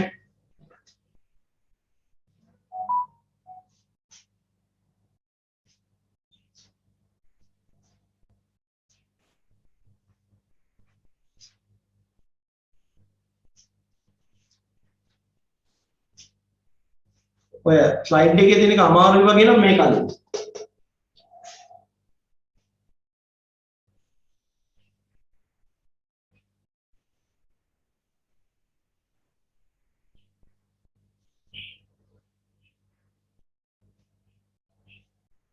මම හිතනවා බෝඩ් එකේ තියෙන එක අඳන හොඳයි නේද? ඊට වඩා පැහැදිලි නේද? මේකේ මා විස්තර තියෙනවා විස්තර කොහොමද ලියන්න ඕනේ නැහැ උපසරණ විතරක් තිබුණා නම් ඇති විස්තරات එක්ක මේක සංකීර්ණ වේද කියන බය තියෙන්නේ ඒ නිසා මම හිතනවා ස්ලයිඩ් එකට වඩා මේක හොඳයි කියලා.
ඔන්න මෙතන කඩලත් ඉවරයි. දෙන්නේ ඉවරයි.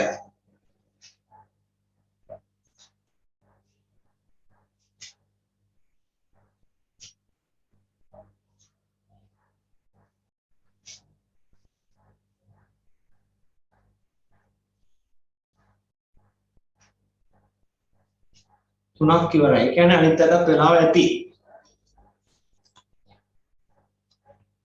හොඳයි. එහෙනම් අපි යමු ඊළඟ කොටසට. දැන් බලන්න මේ අවස්ථා තුනට ඇඳ වගේම නම් කරගන්නත් එක නේද? නම් කරගන්නත් ඕනේ. කවුද මේ අංක දැම්මම නම් ඔයගලන්ට අංකවලම ලියන්න පුළුවන් නැත්නම් මේ අර දික් පැතිකඩ සටහනේ ලියන්න පුළුවන්. ඉන්න තියෙන ඕනේ තරම්. එහෙමත් නැත්නම් හරස් පැතිකඩ සටහනේ උඩින් ලියන්න පුළුවන් මොනවද අවස්ථා ටික කියලා. මේ අවස්ථාව කවුද?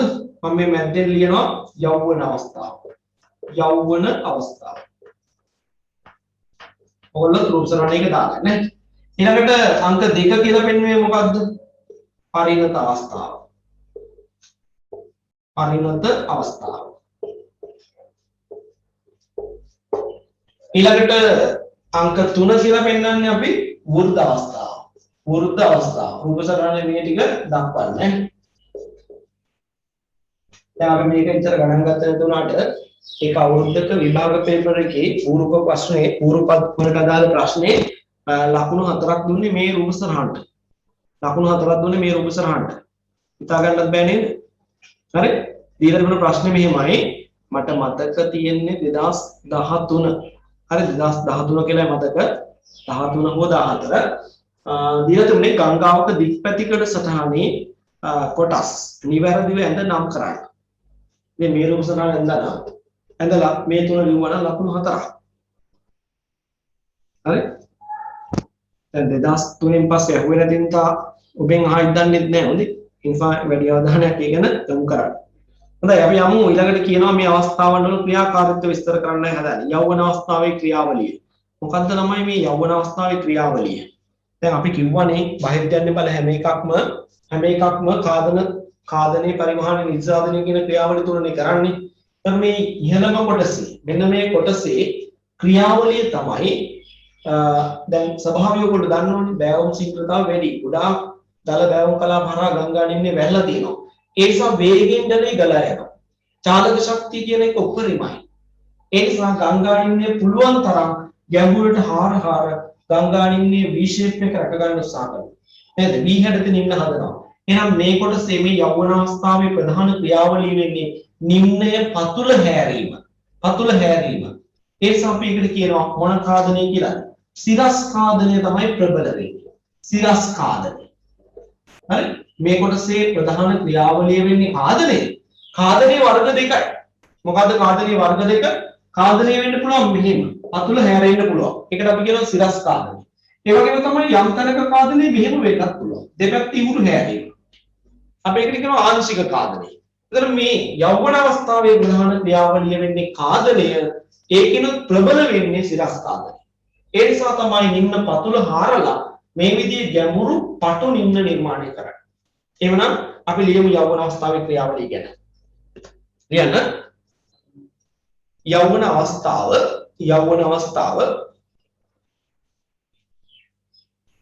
දල ප්‍රපාතාකාර බෑවුම් ඔස්සේ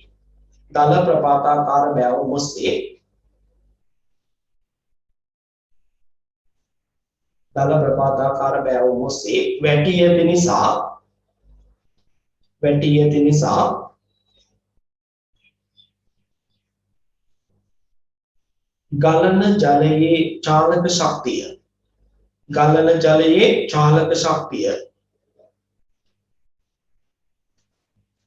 ගලන ජලයේ චාලක ශක්තිය උපරිම මට්ටමකට පත්වේ.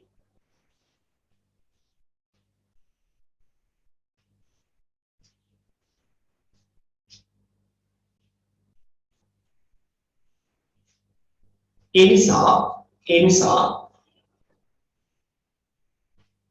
යෞවන කොටස තුල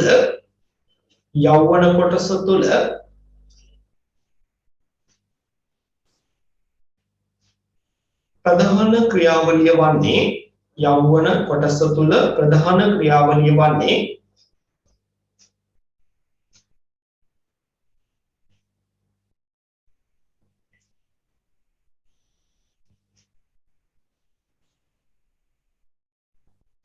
වෙන වර්ණකින් ලියන්න කාදනයයි.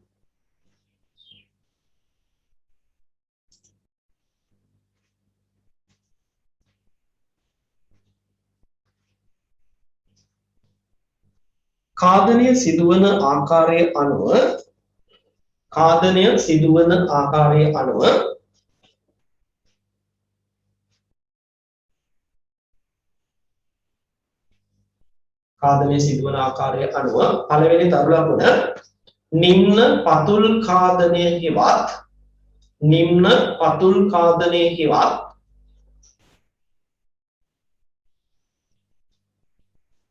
නිම්න පතුල් කාදනය හෙවත් සිරස් කාදනය.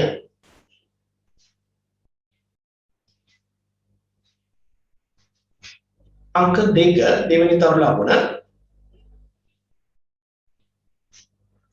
ඉවුරු කාදනය හෙවත් ආංශික කාදනය.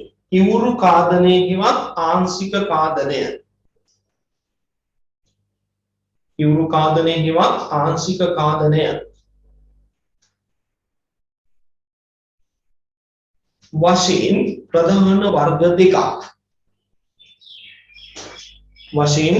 වර්ග දෙකක් හඳුනාගත හැකිය.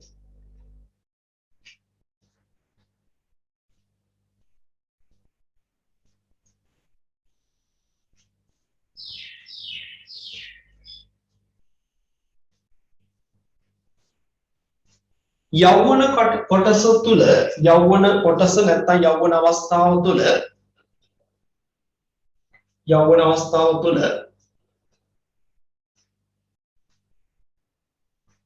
ප්‍රබල වන්නේ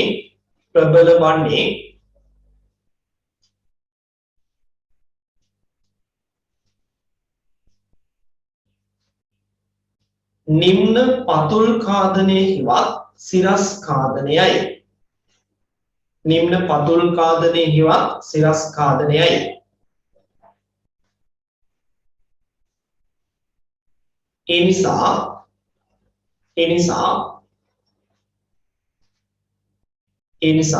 යෞවන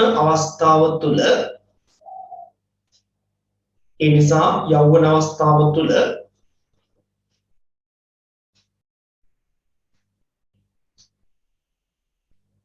පටු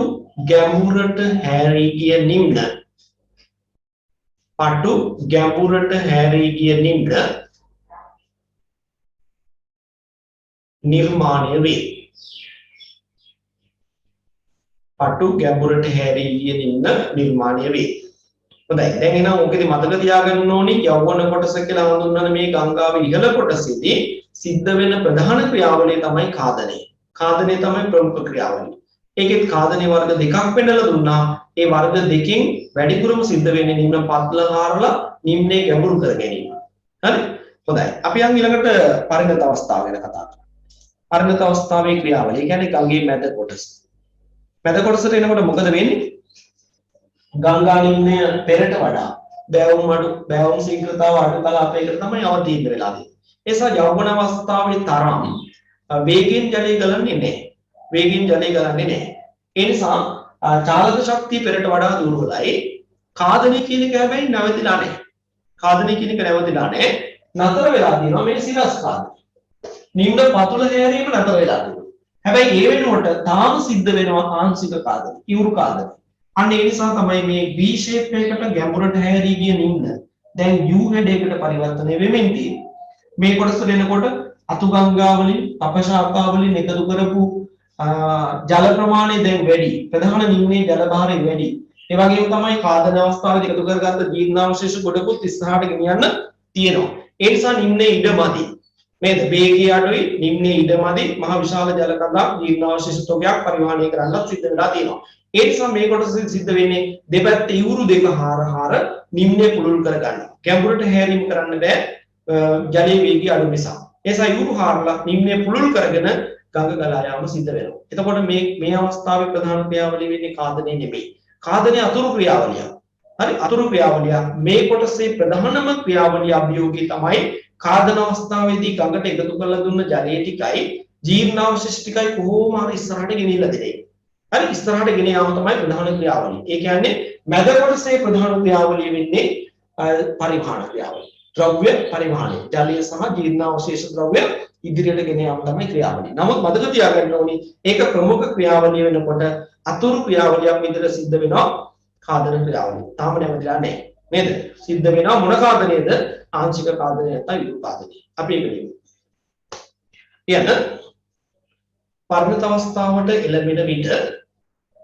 පරිණත අවස්ථාවට එළඹෙන විට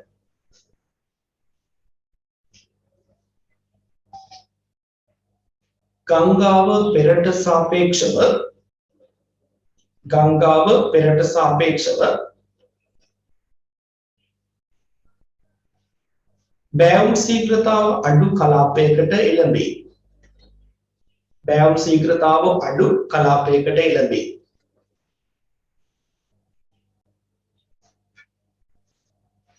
බැවුම් ශීඝ්‍රතාව අඩු කලාපයකට එළඹේ. නමුත්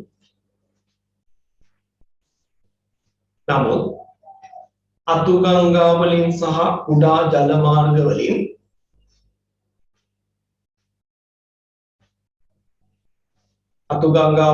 කුඩා ජල මාර්ග වලින් ඒකරාශීකරණ ලද විශාල ජල කඳක්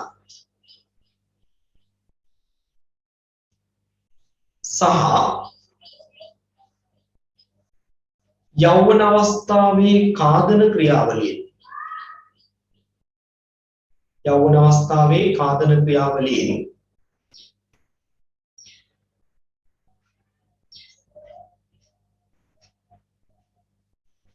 ඒකරාශීකරණ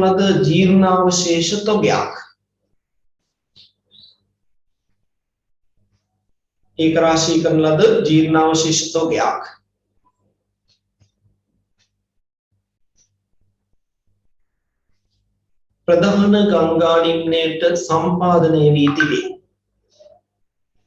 ප්‍රධාන ගංගා නිම්නයට සම්පාදනය වී තිබේ.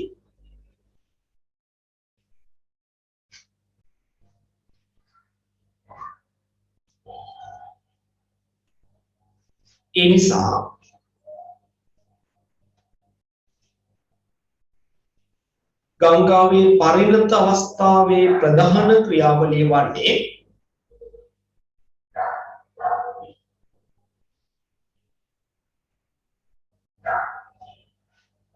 ගංගාවේ පරිණත අවස්ථාවේ ප්‍රධාන ක්‍රියාවලිය වන්නේ වෙන වර්ණකින් ලියන්න ප්‍රධාන ක්‍රියාවලිය වන්නේ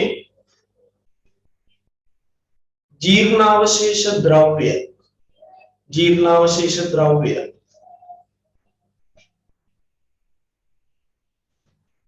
වෘද්ධවස්ථාව දක්වා ගෙන යාම හෙවත් ජීර්ණාවශේෂ ද්‍රව්‍ය වෘද්ධවස්ථාව දක්වා ගෙන යාම හෙවත්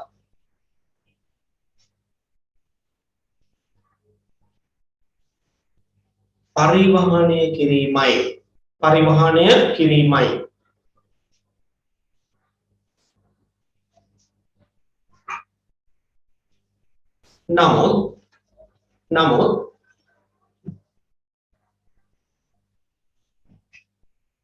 පරිණත අවස්ථාවට එළඹෙන විට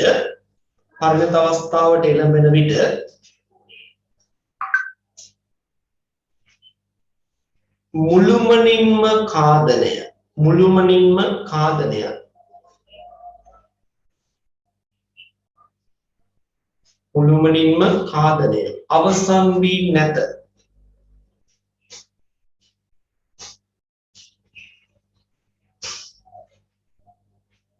සිරස්කාදනය යම්තාක් දුරකට පාලනය වී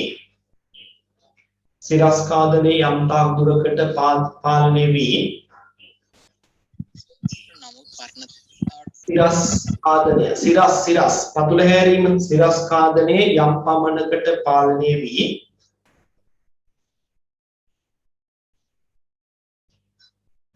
ඉවුරු කාදනය හෙවත් ආංශික කාදනය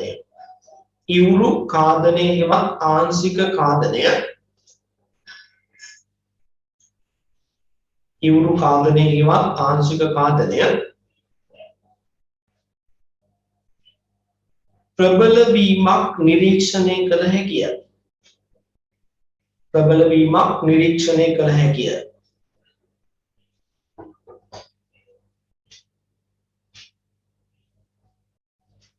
ඒ නිසා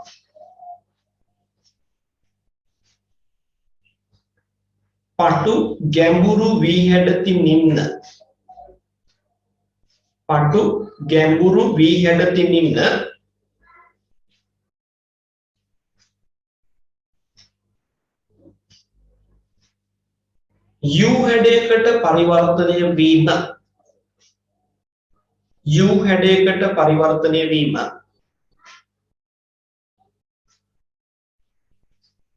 U හැඩයකට පරිවර්තනය වීම නිරීක්ෂණය කළ හැකිය.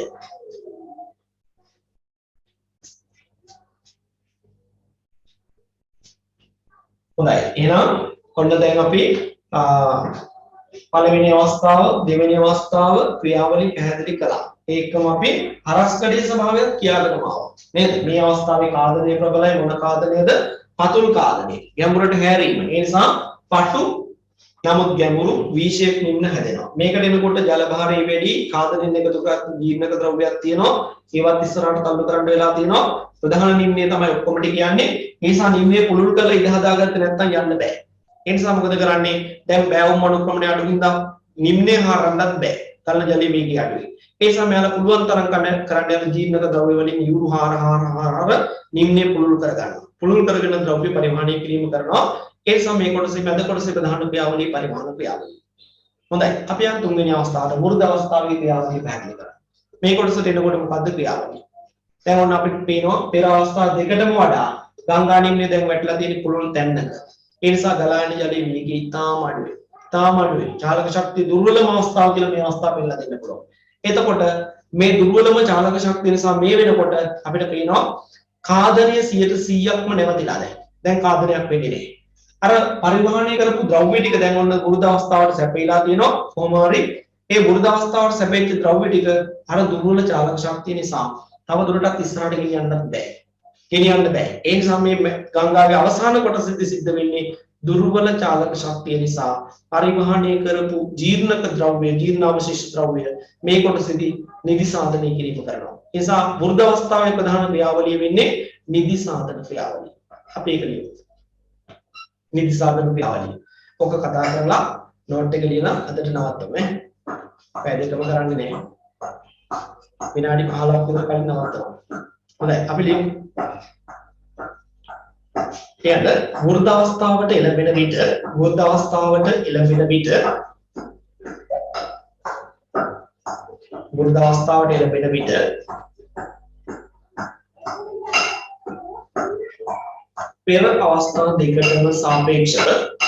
පෙර අවස්ථා දෙකටම සාපේක්ෂව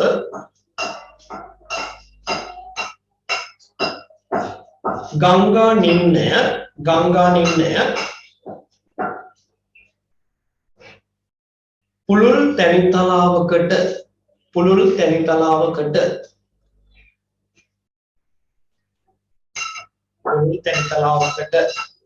අවතීර්ණ වී තිබේ. පුළුල් තැනිතලාවකට අවතීර්ණ වී තිබේ. ඒ නිසා ගලා යන ජලයේ චාලක ශක්තිය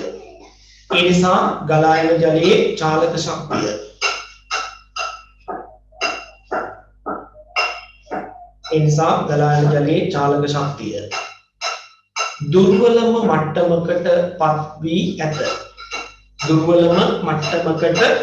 ඇත.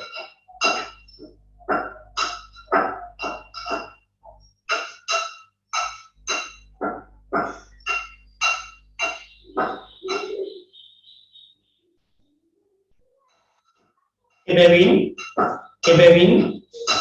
කාදනය මුළුමනින්ම අවසන් වී ඇති අතර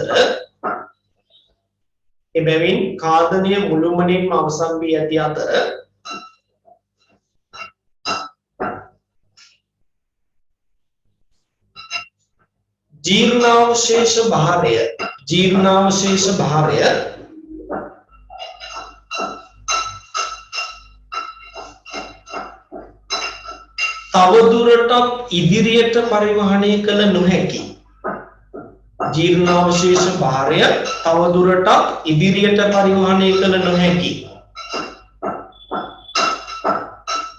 තවදුරටත් ඉදිරියට පරිවහනය කළ නොහැකි. තත්ත්වයකට පත්ව තිබේ. ඒ නිසා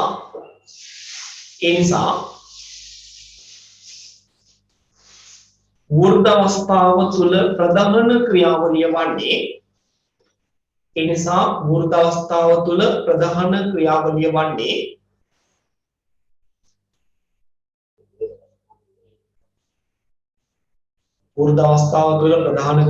වන්නේ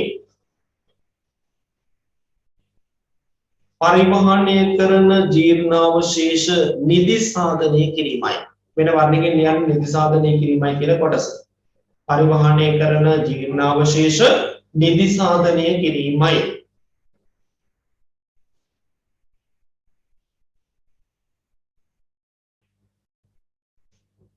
මේ නිසා වෘද්ධ අවස්ථාව තුළ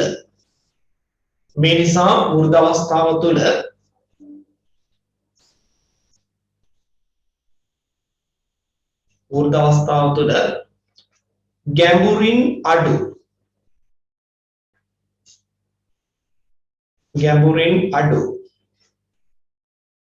පුළුල් U හැඩ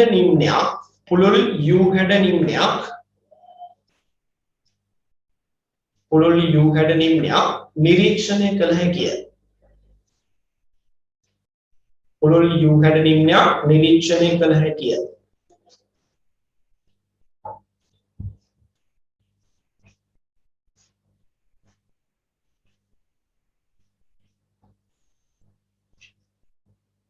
හොඳයි. එහෙනම් අපි කතා කළේ ගංගාවක භූරූප නිර්මාණය කරන ක්‍රියාවලියේදී ගංගා නිම්නය ප්‍රධාන කොටස් තුනකට වර්ග කරන්න පුළුවන් කියලා ඩේවිස් පෙන්නලා දෙනවා. යෞවන පරිණත වෘද්ධ කියලා. මේ අවස්ථා තුන පැහැදිලි කරලා දීලා ගංගාවක නිර්මාණය වන භූරූප මේ අවස්ථා තුනට යටත්ද. පරිණත අවස්ථාවේ භූරූප, වෘද්ධ අවස්ථාවේ භූරූප සහ යෞවන අවස්ථාවේ භූරූප කියලා කොටස් තුනකට වෙන් කරගෙන කතා බහ කරන්න තමයි සූදානම් වෙන්නේ. එහෙමනම් අද දිනේට අපි මේ කතා බහ කරපු දේවල් මෙතනින් නවත්තලා අපි ඊළඟ මාතෘකාව ඉදලා ඊළඟ දවසේ කතා කරනවා. අපේ සුපුරුදු දිනේ සමුදායකට නැවත පන්තිය පැවැත්වෙනවා. අද මේ කතා බහ කරපු කාල වේලාව තුළ ලබාගත් දැනුමේ මොනවාරි ගැටලුවක් තියෙනවා නම් අහලා නිරාකරණය කරගන්න අවස්ථාව තියෙනවා.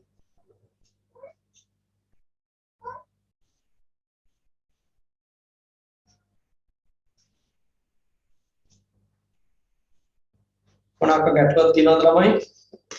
එහෙම නැත්නම් අපිට පන්තිය අවසන් කරන්න පුළුවන්.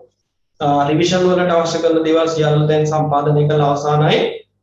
ඔබට ටියුට් එකත් එක්ක ඊළඟට ගන්න දේවල් තියෙනවා. MCQ පේපර් 4ක් ගන්න තියෙනවා.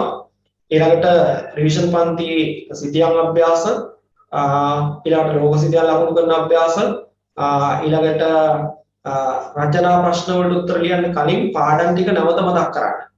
රිවිෂනල් පාඩම් ටික නැවත මුලින් ඉඳන් අර වැදගත්ම දේවල් වැදගත්ම විෂය කරුණු නැවත මතක් කරන පේපර්ස් තියෙනවා. ඒවා ඔක්කොම කට්ටලේම මග ඇරෙන්න නැති වෙන්න පිළිවෙලට ගන්න. සෙට් හදලා කොහොමද තියෙන්නේ සමහරට ආයතන දෙක කරනකොට සමහර වෙලාවට අඩු වැඩි වෙලා හම්බ වෙනවා. හොඳ එහෙම කරන්න එපා. ඔබ බලන්න අනිවාර්යෙන් MCQ පේපර් 4ම තියෙනවද? සිතියම් අභ්‍යාස ටික තියෙනවද? ඒ වගේම මේ අර පාඩම් නැවත මතක් කරන පේපර්ස් තියෙනවද ඒ ටික බලන්න. බලලා හරියට අරගෙන යන්න. නැත්නම් ආපහු ප්‍රශ්න දෙන්න වෙයි. හොඳයි. එහෙනම් ගැටලුවක් නැත්නම් අපි ඔಮ್ಮම වැඩ කටයුතු උතනින් අවසන් කරමු. නැවතත් සුපුරුදු වෙලාවට අපේ දිනේ මොන තෙක්. කවද්ද ක්ලාස් එක රිවිෂන් මොකද්ද මේ ප්‍රවාසන? කවද්ද රිවිෂන් ක්ලාස් එක කරන්නේ? රිවිෂන් එක අපි පටන් ගන්නවා. දැන් මේ යන්නේ සැප්තැම්බර්නේ. තව සති දෙකක් මේකේ තියෙන්නේ නේද? දැන් මේ සති දෙක ටියුට් ගන්න වැඩ වලට ආයේ මේ තියලා අපි ඔක්තෝබර් පළවෙනි සතිය පටන් ගමු. අපි දවසක් කතා කරගමු ඊළඟ සඳුදායි. සඳුදා කතා කරලා බලමු දාගන්න අපි රිවිෂන් වලට මොන වෙලාවද දාගන්න කියලා. එතකන් දැනට ඔහොම නවතිමු. දැන් අද කට්ටිය ඔක්කොම දැන් එහෙනම් හැමෝටම ආයුබෝවන්.